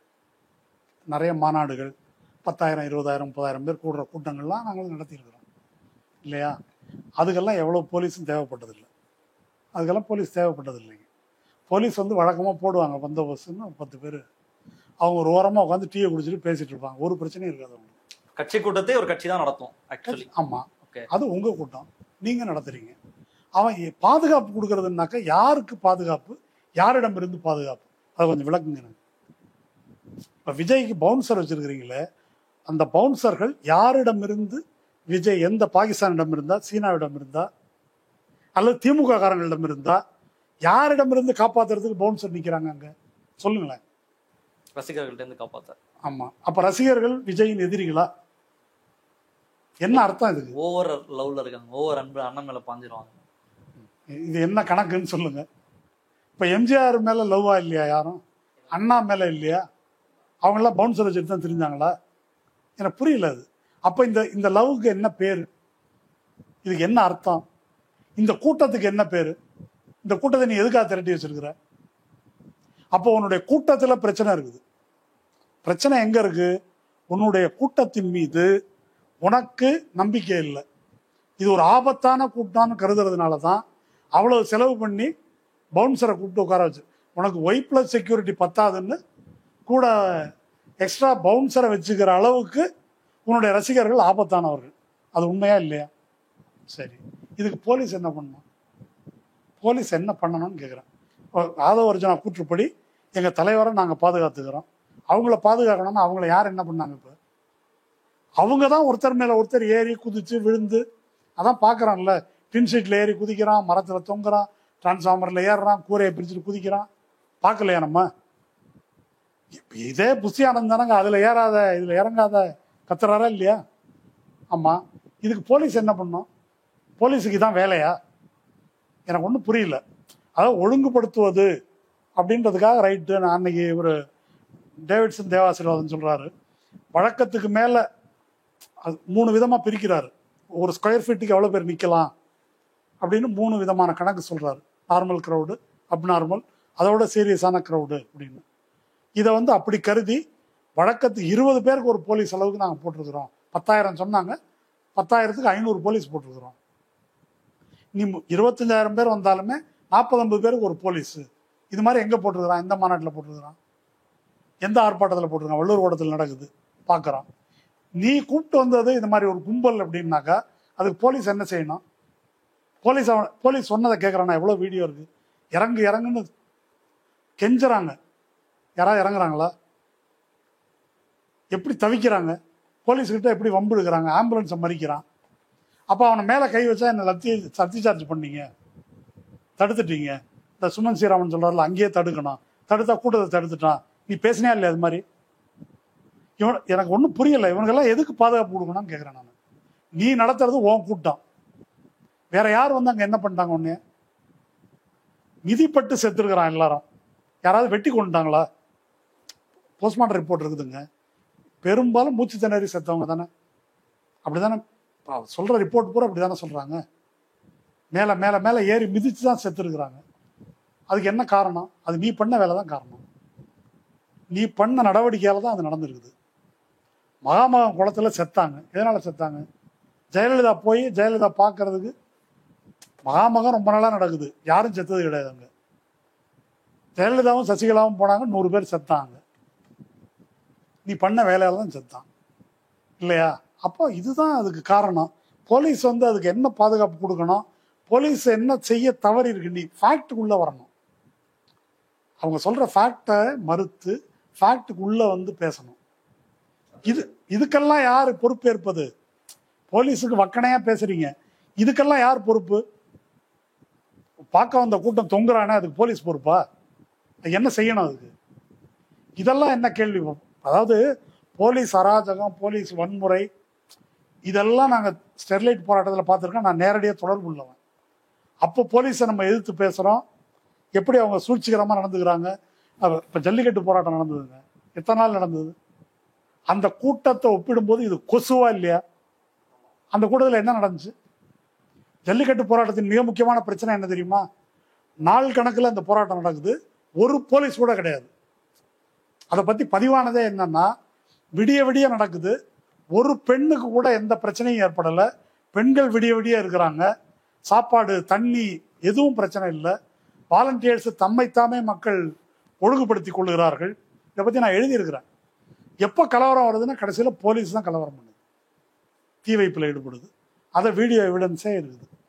அப்போ அந்த க்ரௌடுக்கும் இந்த க்ரௌடுக்கும் கம்பேர் பண்ணுங்க. அது வந்து ஒரு கட்சியின் கூட்டம் அல்ல, ஒரு கட்சி கூட்டமா? அது ஒரு கோரிக்கைக்காக திரண்ட பரவலான மக்கள் கூட்டம், எல்லாம் இளைஞர்கள் கூட்டம், பெண்கள் கூட்டம். ஒரு தப்பு கூட அந்த மெரினா பீச்சில் தமிழ்நாடு பூரா எங்கேயும் நடக்கல. இது ரெக் அவுட் கூட்டம். இது ஏன்னா ரெக் அவுட் ஹீரோ, இந்த ஹீரோவே ரெக் அவுட், அதுக்கு தகுந்த மாதிரியான ரசிகர்கள். ரெக் அவுட் அப்படின்னா பொறுக்கி, தமிழ்ல பொறுக்கித்தனத்தை நான் ஒரு அன்கண்ட்ரோல்டு ஒரு போக்கிரி நினைச்ச படம் தான் அவரோட கூட்டம் சொல்றீங்க. இப்போ இதான் இறுதிய கேள்வியை நான் கேட்க விரும்புறேன். இன்னைக்கு வதந்தி பரப்பிய நபர்கள்னு 25 பேர் மீது வழக்கு பதிவு செய்யப்பட்டிருக்கு. பல உடனடியாக ரியாக்ட் பண்ணி தப்பு தப்பான மிஸ்இன்ஃபர்மேஷனை பரப்பிய பலர் கைது செய்யப்பட்டுட்டே வராங்க. கிட்டத்தட்ட தாவேகா கட்சியினுடைய ஆதரவாளர்கள் ஃபெலிக்ஸ் சாரும் அரெஸ்ட் ஆயிருக்காரு. இப்படி பலரும் கைது செய்யப்பட்டு வராங்க. இந்த சூழல்ல தாவேகாவினுடைய ஆதவ அர்ஜுனா அவர் வந்து ஒரு ட்வீட் ஒன்று போடுறாரு. இந்த மாதிரி ரொம்ப பேய் அரசாண்டால் பிணம் தினம் சாத்திரங்களா அதெல்லாம் போட்டு எவ்வளவு பெரிய அடக்குமுறையை சந்திச்சுட்டு இருக்கோம் அப்படின்றத அவர் போட்டிருக்காரு. இப்படியே தொடர்ந்துச்சு அப்படின்னா இந்த அரசாங்கம் என்ன பண்ணாலும் உடனடியாக கைது பண்றது, அரெஸ்ட் பண்றது, ஒரு போஸ்ட்டுக்கு அரெஸ்ட் பண்றது, இப்படிலாம் பண்றீங்கன்னா எப்படி நேபாள் ஸ்ரீலங்காலாம் ஒரு புரட்சி அடிச்சதோ அந்த மாதிரி தமிழ்நாட்டுல ஒரு ஜென்சி புரட்சி வந்து வெடிக்கும் அப்படின்னு ஒரு இளைஞர்களை தூண்டக்கூடிய ஒரு பதிவை போட்டார் அப்படின்றது மேல குற்றச்சாட்டு. போஸ்டை போட்டு வந்த ரியாக்ஷன்ஸ் பார்த்து டப்புன்னு டெலிட் பண்ணிட்டு போயிட்டாரு. இந்த மாப் நீங்க சொல்றது ஒரு ஒரு அன்கண்ட்ரோல்டு, அவங்க யாரு என்னன்னே புரிஞ்சுக்க முடியல, வெறி பிடிச்சிருக்காங்க, மரத்து மேல ஏறுறாங்க, இப்படி ஒரு அன்கண்ட்ரோல்டு மாப் இருக்காங்க அவங்க பின்னாடி அப்படின்றத சொன்னீங்க. நம்ம ஜாம்பிஸ்னு கூட வச்சுக்கலாம். இவங்களை வச்சு நாங்க ஒரு புரட்சியை பண்ணுவோம் அப்படின்னு ஆதவர்ஜுனா ஒரு காலையும் கொடுக்குறாரு. எப்படி புரிஞ்சுக்கலாம்? இறுதி கேள்வியாக, இப்படி ஒரு புரட்சி அமெரிக்காவில் நடந்தது. ஓகே, என்ன 2020 உங்களுக்கு பிளாக் லைவ்ஸ் மேட்டர் போராட்டம் நடைபெற்றது. ஆமா தெரியும். அப்போ தேர்தல் வரப்போகுது. தேர்தல் முடிஞ்சோட ட்ரம்ப் தோக்கல்னு சொல்லி நடந்தது சொல்றீங்களா? ஆமா, ட்ரம்ப் அப்ப பதவியில் இருக்காரு. பிளாக் லைவ்ஸ் மேட்டர் நடக்கும் இல்லையா? அப்போ ட்ரம்ப் வந்து தேர்தல் வர்றதுக்கு முன்னாலேயே ஒரு பிரச்சாரத்தை தொடங்குறாரு. வரவிருக்கும் தேர்தலில் நான் தான் ஜெயிக்க போறேன், ஆனா என்ன தோத்ததா அறிவிச்சிட போறாங்க. ஆமா, அதுக்கு சதி நடக்குது, நீங்க தான் பாத்துக்கணும் அப்படின்னு ஒண்ணு கிளப்புறாரு. இது வந்து அந்த தேர்தலை பற்றி மட்டும் அவர் சொன்னதில்லை. இது ஒரு இன்ட்ரெஸ்டிங்கான இது. நம்ம ஊர் ஃபெலிக்ஸ் சதியெல்லாம் ரொம்ப சும்மா ஜுஜுபி, இதெல்லாம் அது இன்னும் பெரிய சதி. இது 2016லயே தொடங்கிட்டாங்க. 2016 எலெக்ஷன்ல ட்ரம்ப் ஜெயிக்கிறாரு, ஹிலாரி தோத்துடுறாங்க. அப்போ QAnon அப்படின்னு ஒரு குரூப், அது ஃபெலிக்ஸ்னு ஒரு ஆள் மாதிரி இல்லை, அது ஒரு குரூப், நம்ம விஜய் குரூப் மாதிரின்னு வச்சுக்கோங்க, அது மாதிரி ஒரு குரூப். அவங்க என்ன சதி கோட்பாடு இது பண்ணாங்கன்னாக்கா, எதிர்கட்சி வந்து டெமோக்ராட்டிக் பார்ட்டி, ஹிலாரி கிளின்டன் இவங்கெல்லாம் இருக்கிறாங்க இல்லையா, இவங்க வந்து பீடோஃபைல்ஸ் எல்லாரும், குழந்தைகளை வந்து பாலியல் வல்லுறவுக்கு ஆளாகிறவங்க மட்டும் இல்லை, குழந்தைகளை கொன்று அந்த ரத்தத்திலிருந்து ஒரு கெமிக்கல் இருக்குது, அதை எடுத்து சாப்பிடுவதன் மூலம் இளமையை பராமரித்துக் கொள்பவர்கள். இது ஒரு டேஞ்சரஸான குரூப்பு. இப்படி ஒரு பிரச்சாரம். இந்த வதந்தி இது வந்து QAnonல பயங்கரமா பிரச்சாரம் நடக்குது. இதை உண்மை என்று நம்பிய ஒரு ஒழுக்கம் வாய்ந்த நல்ல கிறிஸ்தவ குடும்பத்தை சேர்ந்த ஒரு தந்தை இந்த வதந்தியில என்ன சொல்றாங்கன்னாக்கா, நியூயார்க்ல ஒரு குறிப்பிட்ட இடத்துல ஒரு பீட்சா கார்னர் இருக்குது, இதுக்கு பேர் பீட்சா கேட்டுன்னு பேர்.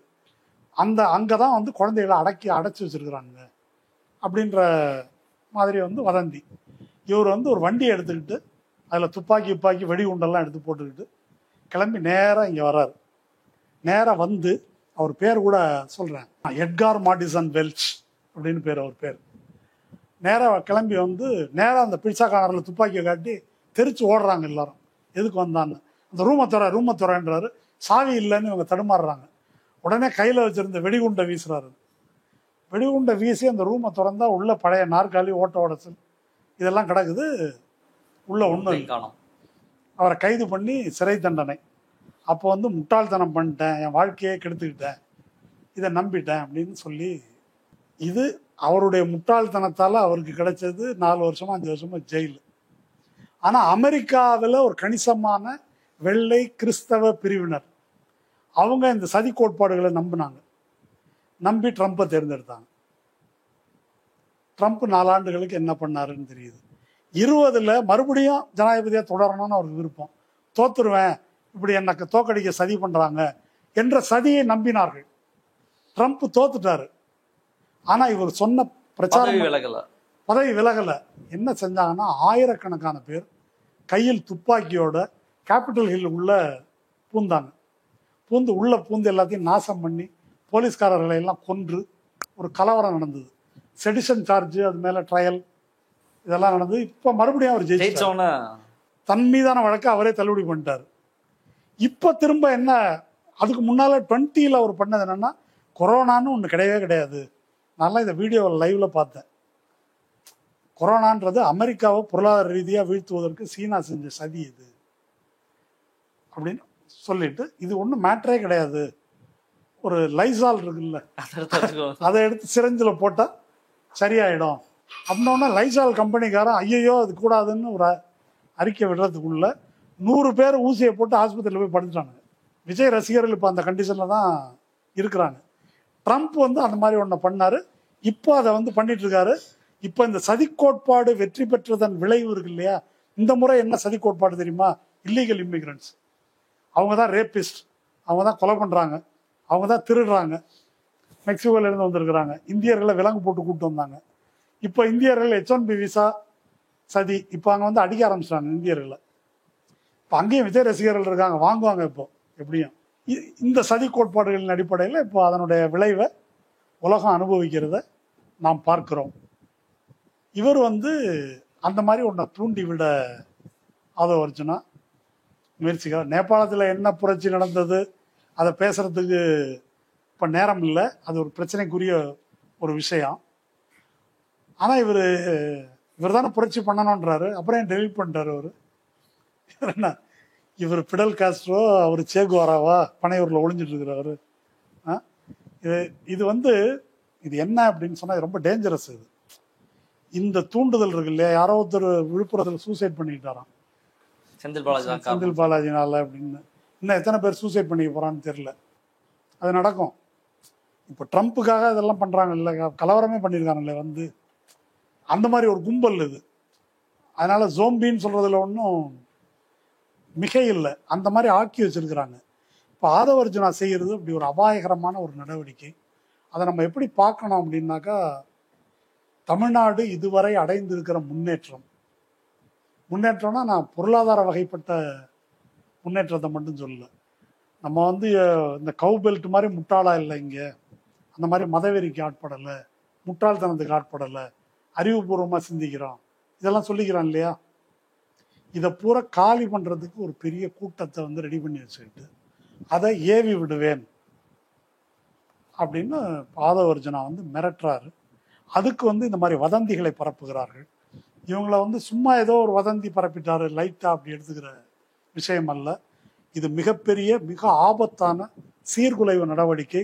நான் இன்னும் சொல்கிறேன், இவங்க பிஜேபியோட டேஞ்சரஸ். இவங்க நீங்கள் பிஜேபியோட ஒரு கருத்து போராட்டம் நடத்தலாம். முட்டாள் சங்கிகள் பல பேர் மாறி வந்திருக்கிறாங்க, பார்த்துருக்கோமா இல்லையா? பல பேர் ஆர்எஸ்எஸ்லேருந்தே இந்த பக்கம் வந்து முட்டாள்தனம், அப்படி முஸ்லீம் வெறுப்பு, இதெல்லாம் பொய், இது கூடாது, நம்ம கூட இருக்கிறவங்க தானே அப்படி மாறி வந்திருக்காங்க.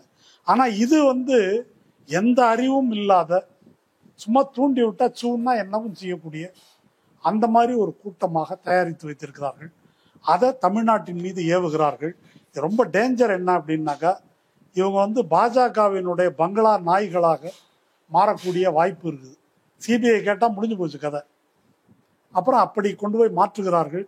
இப்போ விஜய் வந்து சில பேர் நினைச்சிட்டு இருக்கிறாங்க, பெரியாரும் அண்ணாவும் எனக்கு வழிகாட்டின்னு சொல்லியிருக்காரு, அதனால வந்து அந்த பக்கம்லாம் போக மாட்டாரு அப்படின்னு சிலர் நம்பிக்கொண்டிருக்க. பரிதாபப்பட வேண்டியிருக்கு அவங்கள பார்த்தாங்க. இந்த கூட்டத்துக்கு எதுவும் தெரியாது. நாளைக்கு பெரியார் அடின்னா அடிப்பாங்க, ஒன்றும் பிரச்சனையே கிடையாது அவங்களுக்கு. எதுவும் இல்லாத ஒரு கூட்டம். நம்ம பேசிட்டு இருக்கிற சூழல்லையே விஜயனுடைய ஒரு வீடியோ வெளியாகி இருக்கு. நம்ம எவ்வளோ நேரம் அடிப்படையாக பேசிட்டு இருந்தது கான்ஸ்பிரசி தியரி தான். அது நம்ம பிளான் பண்ணிலாம் பேசல. இது இந்த பிரச்சனையை பேசும்பொழுது கான்ஸ்பிரசி தியரி எவ்வளோ பெரிய வேலையை பிளே பண்ணியிருக்கு அப்படின்றத நம்ம பேசியிருந்தோம். கிட்டத்தட்ட விஜயும் அதையே தான் பேசியிருக்காரு.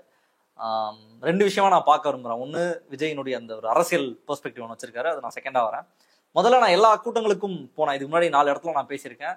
அங்கே வராத பிரச்சனை கரூருக்கு வருது அப்படின்னா அங்கே என்ன நடந்துச்சு அப்படின்ற கேள்வியை வந்து சொல்றாரு. கரூர் மக்கள் வந்து பேசும் பொழுது அந்த கடவுளே வந்து பேசுற மாதிரி எனக்கு இருக்கு, உண்மையெல்லாம் வந்து வெளியே வருது அப்படின்ற மாதிரி சொல்லியிருக்காரு. ரொம்ப சிம்பிளா சொல்லணும் அப்படின்னா எந்த ரிமார்ஸும் அவருக்கு இல்லை. இந்த சம்பவத்தை ஒட்டி திட்டமிட்டு அவர் ஏதோ செஞ்சிருக்காங்க, கரூர் ஒரு அசம்பாவிதம் சதி நடந்திருக்குன்ற சதி கோட்பாட்டை தான் விஜயும் வச்சிருக்காரு. உங்களுக்கு எப்படி இருந்தது அவருடைய வீடியோவை பார்க்கும் பொழுது? இல்லை, நான் நேற்று சொன்னேன், இன்னைக்கும் சொன்னேன், அந்த டிரான்ஸ் படத்தில் பகத் பாசிலுக்கு கடைசியில் கில்ட் வரும், இவருக்கு வராது. கில்ட் கிடையாது, ஆரம்பத்திலிருந்து அப்படிதான் இருக்குதாருன்னு. கில்ட் குற்ற உணர்ச்சி என்பதன் சாயல் கூட அதுல கிடையாது. அதாவது கரூர்ல மட்டும் ஏன் நடந்துச்சு அப்படின்ற பிரச்சனை தனியா இருக்கட்டும். அவர் ஒரு வரி சொன்னார், கவனிச்சிங்களா? அனுமதி கொடுத்த இடத்தில் கூட்டம் நடத்தியதை தவிர நாங்கள் எந்த தவறும் செய்யவில்லை. இந்த வரி மட்டும் எடுத்தது. நீ காலையில் 8:30 மணிக்கு கிளம்பணும், 8:30 மணிக்கு நாமக்கல்ல இருக்கணும். என்ன செஞ்ச? 8:30 தான் கிளம்புற. நாமக்கல் மக்களை எத்தனை நேரம் வெயிலில் நிற்க வச்சிருக்கிற? இது அங்கே. அதுக்கு பிறகு ஊர்ந்து வந்த கதையெல்லாம் இருக்கட்டும், இங்கே வந்து 12 மணிக்கு வரேன்னு சொல்லிட்டு 7 மணிக்கு வந்திருக்கிற. அது வரைக்கும் அந்த கடவுள் போல கரூர் மக்கள் பேசுகிறான்ல, எல்லாரும் சோறு தண்ணி இல்லாமல் வெயிலில் நின்னாங்க. மயக்கம் சொல்லியிருக்காங்களா இல்லை? எல்லாரும் அப்படி அவர்களுக்கு சோறு கொடுக்கல, தண்ணி கொடுக்கல, வெயில்ல மக்களை இத்தனை நேரம் காக்க வைத்தோம், வலி கொடுத்துருக்காங்க மக்களை, சொந்த உறவுகளை. அதுக்கு வருந்துகிறேன். லேட்டா கிளம்புனதுக்கு வருந்துகிறேன். நெரிசலுக்கெல்லாம் அப்புறம் வருவோம், அது சொல்லியிருக்காரா? அப்படி ஒரு தப்பு பண்ணதா அவர் நினைக்கல. அதுக்கு பிறகு அந்த ஃபுல்லா லைட்டை போட்டு ஏறி நான் மேலே வந்திருக்கலாம், அப்படி வந்திருந்தா என்ன நீங்க வந்து பார்த்துருப்பீங்க, இப்படி ஒரு பிரச்சனை நடந்திருக்காது, உள்ள போய் நான் லைட் ஆஃப் பண்ணிக்கிட்டேன், அது தப்பு சொல்லிருக்கலாமா கூடாதா? பார்த்துருந்தா இவ்வளோ பேர் வந்திருக்க வேண்டியது இல்லை. அதை சொன்னா என்ன ஆகும்? குட்டு உடைஞ்சிரும், குற்றம் வெளிப்பட்டு விடும். அதை சொல்லலை. சரி, அங்கே எல்லாரையும் போல நான் வந்து ஒரு பார்க்க நினைச்சாரான், ஆனால் அங்கே வந்தால் திரும்ப ஏதாவது பிரச்சனை ஆயிடுமோ அப்படின்ட்டு தான் அவர் போயிட்டாரான். அந்த பிரச்சனைக்கு அப்புறம் வருவோம். நீ ஓடிட்ட, எல்லாரும் ஏன் ஓடினாங்க? அந்த இடத்துல வேலை செய்வதற்கு எல்லா திமுக, அண்ணா திமுக எல்லாரும் வந்தாங்க. உன் கட்சிக்காரன் ஒரு ஆள் கூட இல்லையே, யாரும் நிர்வாகி. அது ஏன்? அதுக்கு யார் பதில் சொல்றது? வேற யாராவது வந்து பதில் சொல்லுவாங்களா? ஏர்போர்ட்டுக்கு போன, கரூர்ல அங்க இருந்தா அசம்பாவிதம் நடந்துரும் அப்படி ஏர்போர்ட்ல நின்று இந்த நெஞ்செல்லாம் வலி இருக்கு இல்லையா, அதை சொல்லிருக்க வேண்டியதானே. அங்க ஏன் சொல்லல? அதுக்கு என்ன நினைச்சாரு? பட் திரும்ப அந்த ஊரை விட்டு போகணுன்ற அளவுக்குலாம் நான் மோசமானவன் கிடையாது, இருக்கணும்னு தான் நினைச்சேன். ஆனா ஏதாவது அசம்பாவிதம் ஆயிடும்ன்றதுனால இங்கிருந்து கிளம்பிட்டேன். அதாங்க, ஏர்போர்ட்ல நிருபர்கள் விரட்டினாங்கல்ல, ஏன் ஓடுற நீ? நிருபர்கள் கேட்குறாங்கல்ல. இப்போ சில நேரம் சொன்னதை அங்கே சொல்ல வேண்டியதானே. அப்போ இதுல இருந்து என்ன தெரிய வருது அப்படின்னு சொன்னாக்கா, இந்த ஸ்கிரிப்டை ரெடி பண்ண இவ்வளோ டைம் ஆயிருக்கு. இதை எத்தனை டேக் எடுத்தாங்கன்னு எனக்கு தெரியல, இதை மொத்தமாக பேசுறது. ஏன்னா 4 நிமிஷம் 5 நிமிஷம் பேசுறதுக்கே ஒரு வாரத்துக்கு 4 நிமிஷம் தான் பேச முடியும். திரும்ப திரும்ப ஒரே விஷயத்த பேசுறீங்களேன்றாங்க. நான் எதைத்தான் பேசுறதுன்னு சொல்லியிருக்காருல்ல. அதனால இந்த ஸ்கிரிப்டை எப்படி ரெடி பண்ணுறது அப்படின்னு அதை உட்காந்து யோசித்து தயார் பண்ணியிருக்கிறாங்க. தயார் பண்ணி தன் மேலே எந்த தப்புமே இல்லை.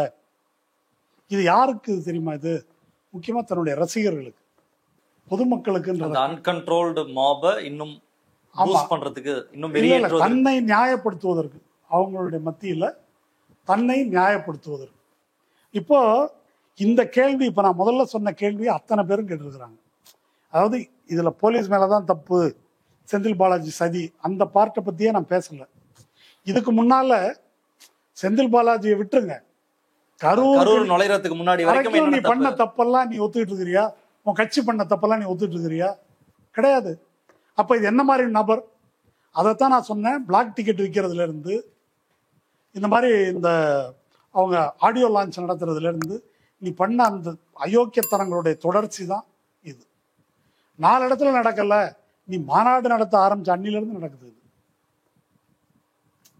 இது வரைக்கும் ஒண்ணுமே நடக்காத மாதிரியும், இப்பதான் இந்த பிரச்சனை வந்திருக்கிற மாதிரியும். மாநாட்டிலே நடந்துச்சா இல்லையா? அங்க ஒரு போல் விழுந்து செத்துருப்பானுங்க, அப்படி நடந்துச்சு.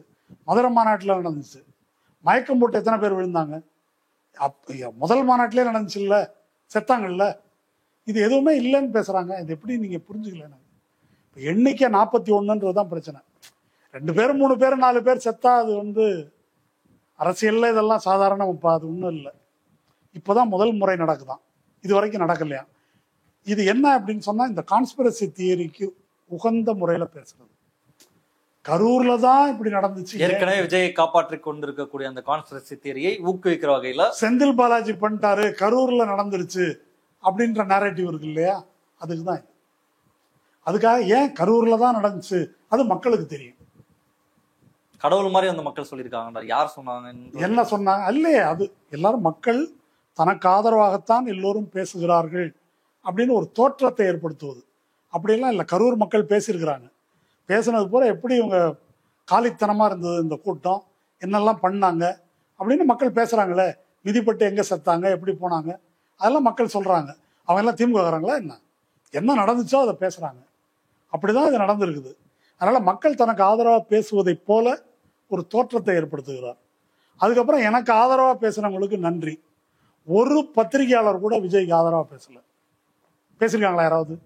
ஒரு ஆள் கூட பேச. மணியே திரும்பிட்டாரு, அரசியல் கோமாளின்னு சொல்லிட்டாரு. ஆமா, அரசியல் விட்டு வெளியே போனோன்ட்டாரு. அது எதுக்காவது பதில் இருக்குதா இவங்கள்ட்ட? அல்லது போலீஸ் சொல்லி இருக்கிற குற்றச்சாட்டுகள், அதுக்கு எதுக்காவது பதில் இருக்கா? இதெல்லாம் சொல்றாங்க, நீயும் பதில் சொல்ல மாட்ட, அவங்களும் பதில் சொல்ல மாட்டாங்க. நம்ம இத்தனை நேரம் பேசணும் இல்லையா? இது எதுக்குமே பதில் சொல்லாம தனியா ஒரு கான்ஸ்பிரசி தியரி அதை இது பண்ணுவாங்க. இவரு கான்ஸ்பிரசி தியரியின் உள் விவரங்களை பேச மாட்டார். கரூர்ல மட்டும் ஏன் நடந்துச்சு தெரியல, அது மக்களுக்கு தெரியும். இதுதான் கான்ஸ்பிரசி தியரியை சப்போர்ட் பண்ற முறை. இது பிஜேபி காரங்க எப்பொழுதும் செய்யறது. பல இடங்கள்ல பிஜேபி இஸ்லாமியர்களுக்கு எதிரான கலவரத்தை நடத்துவது, வன்முறையை தூண்டுதல் எல்லாம் காலாட்படைகள் அந்த வேலையெல்லாம் செஞ்சிருவாங்க. நீங்க தலைவர்கள்ட்ட கேட்டீங்கன்னா டிப்ளமேட்டிக்கா பதில் சொல்லுவாங்க. டிப்ளமேட்டிக்கா அதுக்கு பதில் சொல்லுவாங்க. அந்த மாதிரி பேச மாட்டாங்க அவங்க. அந்த வேலையை தான் இப்போ ஒரு செகண்ட் பார்ட்டுக்கு வரேன். இது வரைக்கும் தமிழக அரசியல் கட்சிகள்ல இப்போ யாரும் பயங்கர ஹார்ஷெல்லாம் விஜய் விமர்சிக்கல. விஜய் ஒரு குற்றவாளி, விஜய் கைது செய்யணும், அரெஸ்ட் பண்ணணுன்ற அளவுக்குலாம் பெருசா எக்ஸ்ட்ரீமா போல. இன்ஃபேக்ட் திமுக ஆளும் கட்சி அவங்களுக்குமே யாருமே விஜயை பாயிண்ட் பண்ணல. எந்த அரசியல் கட்சி தலைவரும் தன் தொண்டன் சாவதை விரும்ப மாட்டான், வதந்திலாம் பரப்பாதீங்கன்ற அளவுல தான் திமுக எந்த இடத்துலையும் இதுல விஜய்னு டார்கெட் பண்ணல. இல்ல திமுக கூட்டணி கட்சியோ எல்லாருமே விஜய் கார்னர் பண்ணல. பட் இந்த இடத்துல விஜய் அந்த கார்டு எடுக்கிறாரு. அதை ஒரு கேமரா இப்படி திருப்பி கொஞ்ச நேரம் இப்படி பேசிட்டு இருந்தாரு. சிஎம் சார் சொல்லும்போது கொஞ்சம் இப்படி திருப்பி கேமராவை பார்த்து சினிமா நுவான்சஸோட தான் பேசுறாரு. சிஎம் சார், உங்களுக்கு இப்போ என்ன பழி வாங்கினா என்ன பழி வாங்குங்க, என் வீட்டுக்கு என்ன பழி வாங்குங்க, என் ஆஃபீஸ்ல தான் இருப்பேன், என்னோட அப்பாவி தொண்டர்களை விட்டுருங்க அப்படின்ற சினிமா டயலாக் வில்லன் பேசுறது. அதான் பேசு. ஏன் பொண்டாட்டி பிள்ளைய பிடிச்சிட்டு போனேன், ஏன் அப்பாவியில கடத்தி வச்சிருக்கிற, குழந்தைய பிடிச்சி வச்சிருப்பாங்க, அதை ஹீரோ மீட்பாருல்ல. இந்த சீன்லாம் எவ்வளோ டயலாக் பார்த்துட்டோம். உன் பேரை எதுக்கு சொல்லலாம்? முட்டாளா எல்லாரும்? நீ சார்ஜ் ஷீட் போடும்போது நீ தானா உள்ளதான் வந்தாகணும். எஃப்ஐஆர்ல உன் பேர் போட மாட்டாங்க. குற்றப்பத்திரிகை போடும்போது நீங்க விரும்புவது போல அது சிபிஐக்கு போயிடுச்சுன்னா நீ A1ன்றது உறுதி, அதை பிஜேபி பார்த்துக்குவான். அது ஸ்டாலின்லாம் எதுவும் பண்ண வேண்டியதில்லை. சிபிஐ கையில் மட்டும் கொடு, உன் கதை முடிஞ்சு அதோட. சரியா? அதனால சார்ஜ் ஷீட் போடும்போது, இதுக்கு புலனாய்வு நடக்கும்போது நீ உள்ள வர்றது உறுதி. இவ்வளவு நல்லவனா அருணா ஜெகதீசன் கமிஷன்ல வந்து சொல்லு, இப்ப சொன்னதெல்லாம் அங்க சொல்லு. நாங்க எந்த தப்புமே பண்ணல யுவர் ஆனர், எல்லாமே இப்படிதான் நடந்துச்சு, யாரோ கரூர்ல சதி பண்ணிட்டாங்கன்னு அங்க வந்து சொல்லு. இது எதுக்கு இங்க ஊரை ஏமாத்துறது, பரிதாபத்துக்குரிய உன் தொண்டர்களை ஏமாத்துறதுக்கு இதை பேசியிருக்கிறாரு. இது வந்து ஒரு பச்சையான ஒரு சினிமா டயலாகுங்க இது. அதுக்கு மேல இதுல வந்து இப்ப திமுக பாயிண்ட் அவுட் பண்ணாதப்ப கூட இத திமுக வெர்சஸ் விஜய் அப்படின்னு அவர் கொண்டு போறார் அப்படின்றதுக்கான அதுதான் அனுதாபம் தேடுவதும் திமுக சதின்னு காட்டுறதுக்காக. திமுகவே சொல்லாத போது உன்னை ஒரு ஆளுன்னே பேசல. இப்ப திமுக தரப்பிலிருந்து அரசு தரப்பிலிருந்து பேசி கொண்டிருப்பது என்னென்ன வயலேஷன் நடந்ததுன்னு சொல்றாங்க. வீடியோ போட்டு காமிச்சிட்டாங்க, இன்னைக்கு எல்லாத்தையும் வீடியோ போட்டு காமிச்சிட்டாங்க. உங்க ஆள்கிட்ட சொன்னா நிறுத்த மாட்டேன்னாங்க, லேட்டா வந்தாங்க. இது எதுக்குமே பதில் சொல்லாம இப்படி பேசுவதை போல பச்சை அயோக்கியத்தனம் வேற என்ன? எவனாவது இதுக்கு பதில் சொன்னானா? இது எதுக்காக? இது வந்து இந்த விசிலடிச்சா குஞ்சுகள் இருக்காங்கல்ல கூட, அவங்களுக்காக பேசுறது. இது எழுப்பின கேள்வி எதற்குமே பதில் இல்லை. இது வந்து ஒரு மோசடியான, அதாவது எவ்வளவு பெரிய ஹார்டு கோர் கிரிமினல்னு காட்டுது. அந்த அவங்களுடைய ரசிகர்களை காவு கொடுக்கறதுக்கு, இன்னும் அவங்கள உசுப்பேத்தி விடுறதுக்கு எந்த எல்லைக்கும் போகக்கூடிய ஒரு நபர் அப்படின்றது தான் விஜய் ஸ்டேட்மெண்ட்லேருந்து தெரியுது. நான் சொன்னதை திரும்ப வலியுறுத்துறேன், இது பிஜேபியை காட்டிலும் டேஞ்சரஸான எலிமெண்ட். நான் திரும்ப தொடங்கின இடத்துக்கு வரேன். இதனுடைய ஆதி பாவம் வந்து சினிமா இயக்குனர்கள், சினிமா தயாரிப்பாளர்கள், கதை வசன கர்த்தாக்கள், பாட்டு எழுதுறவங்க. இந்த தமிழ்நாட்டை நாசம் பண்ணது அவங்க தான். பெரியாரை வந்து இந்துத்துவ சக்திகளால் பார்ப்பனியத்தால் வீழ்த்த முடியல. இந்த கேடுகட்ட சமூக விரோதிகள் தான் தமிழ்நாட்டை நாசம் பண்ணியிருக்கிறாங்க. அந்த ஹீரோ சென்ட்ரிக் படங்களை உருவாக்கி, நாயக பிம்பத்தை உருவாக்கி, தமிழ்நாட்டு இளைய சமூகத்தை நாசம் செய்து இந்த சமூக நீதி மண்ணை கெடுத்த துரோகிகள் இவங்க தான். அவங்க பேரெல்லாம் என்னன்னு நீங்க பார்த்துங்க. அவங்கள என்ன உண்மையிலே தண்டனைக்குரிய முதல் குற்றவாளிகள் இவங்க தான். விஜயெல்லாம் அப்புறம்தான். அதனால இனிமே அந்த மாதிரி புல்லுருவிகள் தலையெடுக்காம பார்த்து கொள்ள வேண்டியது நம் கடமை. அதை வந்து நம்ம ஃபைட் பண்ணணும். திரும்ப திரும்ப ரீசன் அடிப்படையில் ஒரு விஷயத்தை எப்படி பார்ப்பது? இந்த கான்ஸ்பிரசி தியரியை யார் பேசினாலும், இவங்க பேசுறாங்கன்னு இல்லை, இந்த கான்ஸ்பிரசி தியரி பல கோணங்களில் ப்ரமோட் பண்ணப்படுது. அதில் முக்கியமானது ஜூனியர் வேடன், கழுகார், அது பூரா கான்ஸ்பிரசி தியரி. அந்த டைப்பில் வரக்கூடியது வம்பானந்தாவோ யாரோ பீட்டர் மாமாவோ எதா வேணா இருக்கட்டும், இது எல்லாமே கிசு கான்ஸ்பிரசி தியரி. இது வந்து ஒன்று. அடுத்தது பெண்கள் இதுக்கு அதிகம் பலியாகக்கூடியவர்கள். எல்லா சீரியலும் கான்ஸ்பிரசி தியரி. என்ன? அதனால அந்த கான்ஸ்பிரசி தியரியிலேயே ஊறின மூளை கரெக்டாக அதை வந்து நம்பும். இதிலிருந்தெல்லாம் வந்து விடுவிக்க வேண்டியது ஒரு மிகப்பெரிய கடமை நமக்கு இருக்குது. அதிலிருந்து விடுவிச்சா மட்டும்தான் நம்ம காப்பாற்ற முடியும். ஆனானப்பட்ட கல்வியறிவு பெற்ற அமெரிக்காவிலேயே கான்ஸ்பிரசி தியரியை நம்பி ஒரு ட்ரம்பை தேர்ந்தெடுத்திருக்கிறாங்க. அதனால நீங்க பெரியார்ன்ற தாயத்திற்கு அப்படிலாம் நம்பி இருக்காதீர்கள். பிஜேபியோட அபாயகரமான ஒரு சூழல் வந்து தமிழ்நாட்டில் நிலவுது. இதை எப்படி முறியடிப்பது என்பதை வந்து அக்கறையோடு நாம் கவனிக்க வேண்டியிருக்குது. ஜோம்பின்னு திட்டி பயன் இல்லை. எல்லாம் அவங்க வீட்டு பிள்ளைகள் தான், படித்த பிள்ளைகளும் இருக்கிறாங்க. அந்த கவலையோடு இதை நாம் வந்து அணுக வேண்டும். ரைட்ல ரொம்ப விரிவாக பேசியிருக்கோம். நீண்ட உரையாடல். மக்கள் பார்த்துட்டு என்ன சொல்லுவாங்கன்னு பார்ப்போம். இன்றைய தினம் இந்த நிகழ்ச்சியில் கலந்துட்டு உங்களுடைய கருத்துக்களை பண்ணுமே ரொம்ப நன்றி. வீடியோ பிடிச்சிருந்தா லைக், ஷேர், கமெண்ட் பண்ணுங்க. உங்களுடைய கருத்து என்ன அப்படின்றத நிச்சயமாக கமெண்ட்ல போடுங்க. மற்ற வையறவங்க வையுங்க, ஆப்வியஸா வருவாங்க விஜய் ஃபேன்ஸ். இந்த கேள்விகளுக்கு என்ன விடை என்பதையும் சேர்த்து சொல்லுங்க. தொடர்ந்து கேட்டிருப்பீங்க. உங்களுடைய பதிவுகளை நிச்சயமாக கமெண்ட்ல போடுங்க. மற்றவர்கள் சந்திப்போம். நன்றி, வணக்கம்.